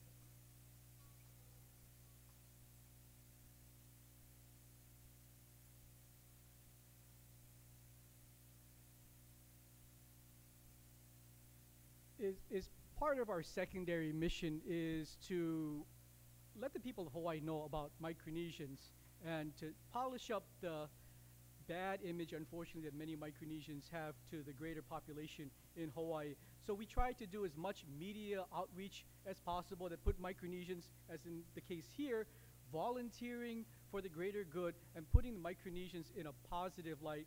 And as you can see at the end, kind of something fun that that particular station does at the end of their newscast.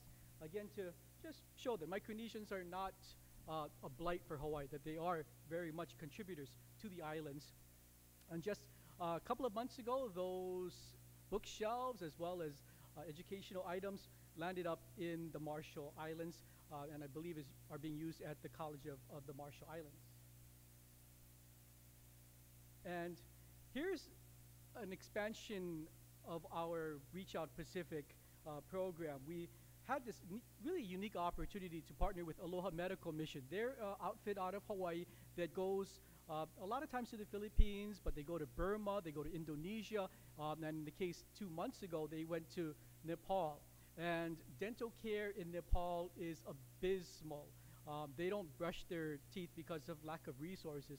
When you're making $1.50 a day, spending 45 cents on a toothbrush and toothpaste is out of the question. That doesn't happen. So you have kids that have these abscesses in their mouth, and all they do is extraction. So Reach Out Pacific partnered with this organization out of Hawaii, Aloha Medical Mission, to go and take 2,000 toothbrushes, toothpaste, and dental floss to help improve dental care in Nepal.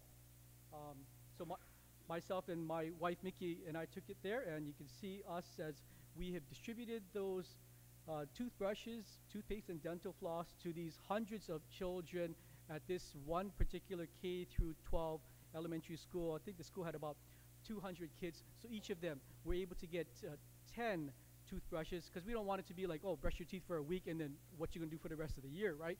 So we dropped 10 toothbrushes and 10 of everything, so that would hopefully sustain them over the next year. And we plan to collect again 2,000 toothbrushes and keep this as a sustainable program. But just one aspect of where Reach Out Pacific has reached out a little bit beyond the Pacific, but actually reached into Asia. And when I go home next week, Saturday, I'm going to be loading another container, this time to Ponape. A number of months ago, Edgar asked me to help them with their after-school program for baseball in particular. Took me a couple of months, sorry Edgar, but we got a whole bunch of baseball equipment from high schools in Hawaii, and we'll be putting them into a container with about 100 books boxes of books donated by Kamehameha schools, and we have some medical equipment that we're going to put into that container as well, and that will be heading out to Ponape. And I'm actually was earlier emailing people back home to put the logistics together, but that should be coming to you by the end of the year, Edgar, and to the benefit of the people of Ponape. And I'm going to take a little different tact for just a few minutes now. As I mentioned at my opening statements, that I was given the honor of being the honorary counsel for Palau. And in that capacity, I assured President Ramengasau that I wasn't going to just go to fancy dinners and take pictures, that I'm going to actually make a difference for the people of Palau in Hawaii. So subsequent to me being appointed in June of this year, I put together we're calling it a Palau Empowerment Community in Hawaii, and we meet every other month. And we're working on everything from mentoring kids, how do you get scholarships for college. I'm working with Senator Senor to perhaps put together a traveling exhibit from the Palau National Museum and bring it to the Bishop Museum for display. In Hawaii, there's an urban art renewal in this area called Kaka'ako. Once we saw it as graffiti, now we're trying to promote it as art. So we're working with the art groups in Honolulu to create a Pacific corner where one of those 4 corners will be Palauan artwork.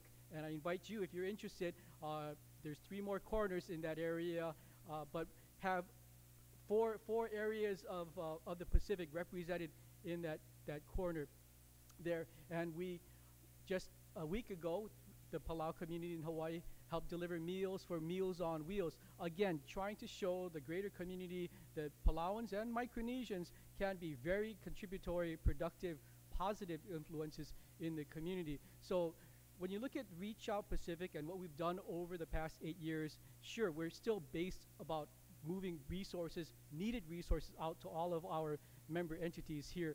But I think our greater effort is to, not greater effort, but our collateral effort is to help improve the image of Micronesians in Hawaii. And what we've been doing for the Palau community in Hawaii has gotten the attention of the Kosraean community in Hawaii. And they've asked if they could kind of just look at what we're doing and try and mirror that. And I like that. I like the fact that there's traction that we're building and that other Micronesian communities in Hawaii are reaching out and seeing that there's got to be a greater good. The assimilation has to happen a lot quicker. And I'm more than happy to be the conduit for betterment and improvement of anyone from the Pacific Islands who want to better their stead in Hawaii. So Reach Out Pacific is expanding in kind of a little different avenue there, but will continue as long as I'm in politics, and even if I lose an election, I'd be happy to keep REPAC going, and because I believe in the cause, and I believe in all of you, that there's got to be, if we're going to talk about the Blue Continent, we better act like we're part of the Blue Continent and work on figuring out how to come up with solutions and not make excuses for what troubles our island nations. So that's kind of where we've gone, and we'll look forward to giving you updates in the future on our vastly expanding role in Hawaii. So thank you. Thank you, Glenn. That was short and sweet. And I'm sorry, I did ask the presenters to stay. The ones who stayed is for Missin. And if you have any questions for them, of course, they're here.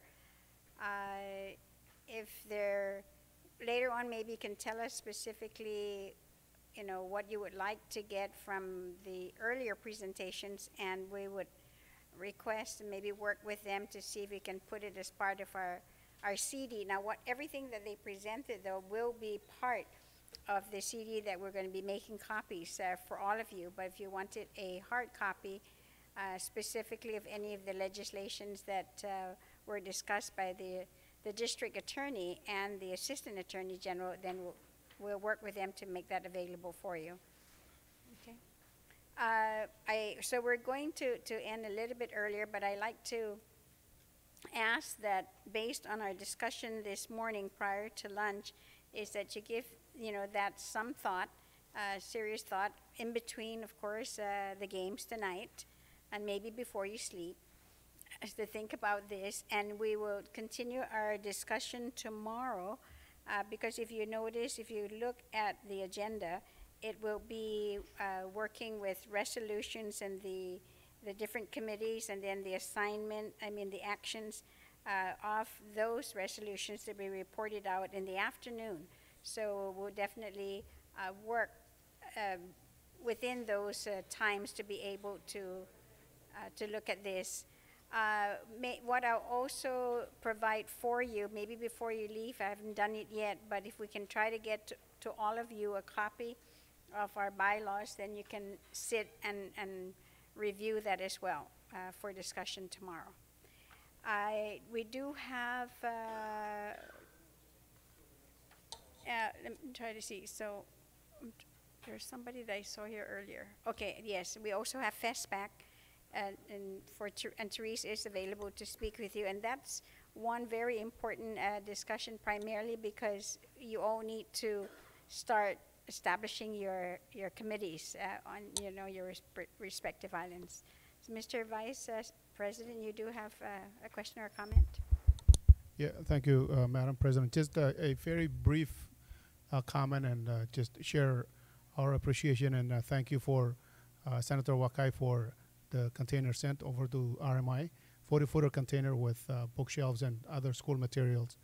We were able to utilize especially the shelves at the college, and then some of the items are yet to be distributed. And also Ajuda Foundation sent a couple ballots as well. So just for the record, I wanted to express the appreciation and thank you for the support and the tangible products that were sent to our people back home. So thank you. Yeah, thank you to those subsidiaries. And that's, something that we can never overemphasize. And if anything, is that those subsidiaries that we have adopted and created are really our successes. But the complaint always has been that I hear from Glenn and also from Carlotta, is that when these containers come to your islands, we need a point of contact, and what we like to do is to make you the point of contact. And then you can arrange then with other regulatory agencies and the nonprofit or agencies or organizations that are going to be the recipients of these goods, equipment, supplies, materials. And then it shows your work that you do, in the region as well by working with these other organizations. So please, make yourselves available. Give all of you exchange cards with Glenn. And of course, Walden is a board member of Ajuda Foundation, and therefore they too would like to be able to meet with you and reach out to you, because we have some new members here who don't know that, and we want you then to be the point of contact for the islands. So is there any last closing remarks before? Okay, I have then first the delegate from Palau and then the delegate from Yap.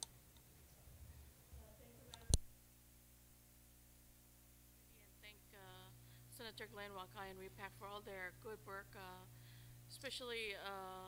most especially for his work as Palau's Consul General in Hawaii. And I have seen and talked personally with some of the Palauans who are part of this Palau Empowerment Group, and I've seen and I used to live in Honolulu for many years, and I think the group now, it's more committed. They seem to be so much more involved in community work, and I thank Senator Wagai for this positive work that he's done in showcasing not only the Palauans but the Micronesians who are living in Honolulu and Hawaii. So thank you, Senator Wakai. The delegate from Yap. Yes, and I also want to thank Therese. I'm so impressed. I was talking to her last night, and all this great stuff for this upcoming FestPac 2016. I think this is a great opportunity for us to now take it back home and start working on the budgets for the groups. Our groups will be coming and participating. So wonderful work, Therese. Thank you so much for the update that you gave us today. Thank you, President. Thank you. You're welcome. The delegate from Yap. Thank you, Madam President. This is not a closing statement, but a statement expressing along the line that my colleague from Palau has done, thanking Glenn Wakai, Senator Glenn Wakai, for all that he has consistently done, not only in getting things to be shipped to the islands, but also bring those of us in our people in Honolulu to work together in that process. But more specific is to inform the body as well as the Senator Wakai that in Yap we introduced recently a resolution asking the governor to initiate the requisition of a number of dialysis machines for Yap State. Maybe Glenn can help in advising us how we go about doing so. As the resolution is, we're not requesting the governor to explore the possibility. The resolution is asking to initiate the requisition, and a lot of people say that it's an expensive exercise and so forth, but every government has to address realities that it faces, and that's a reality, and so we're exploring. Thank you very much. The delegate from CNMI, Senator Regis. Thank you, Madam President.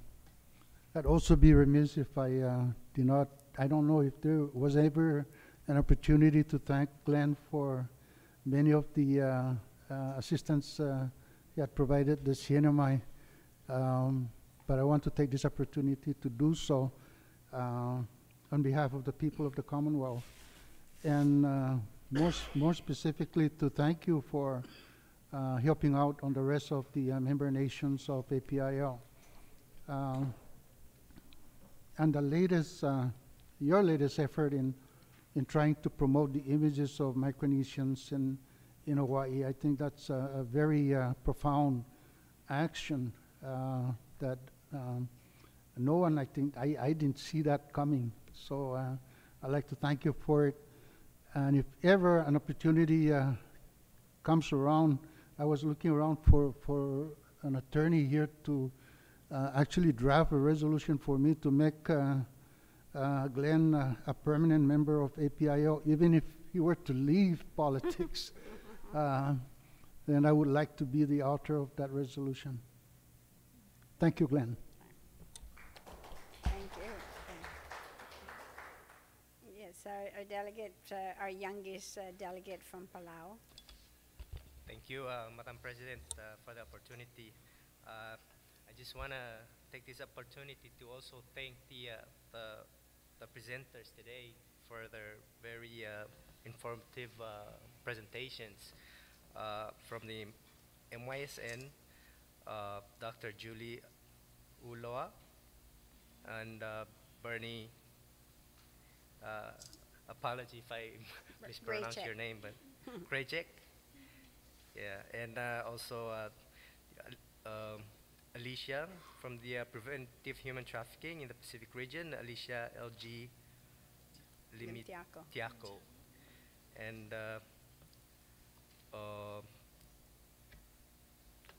Carol Hinkle Sanchez,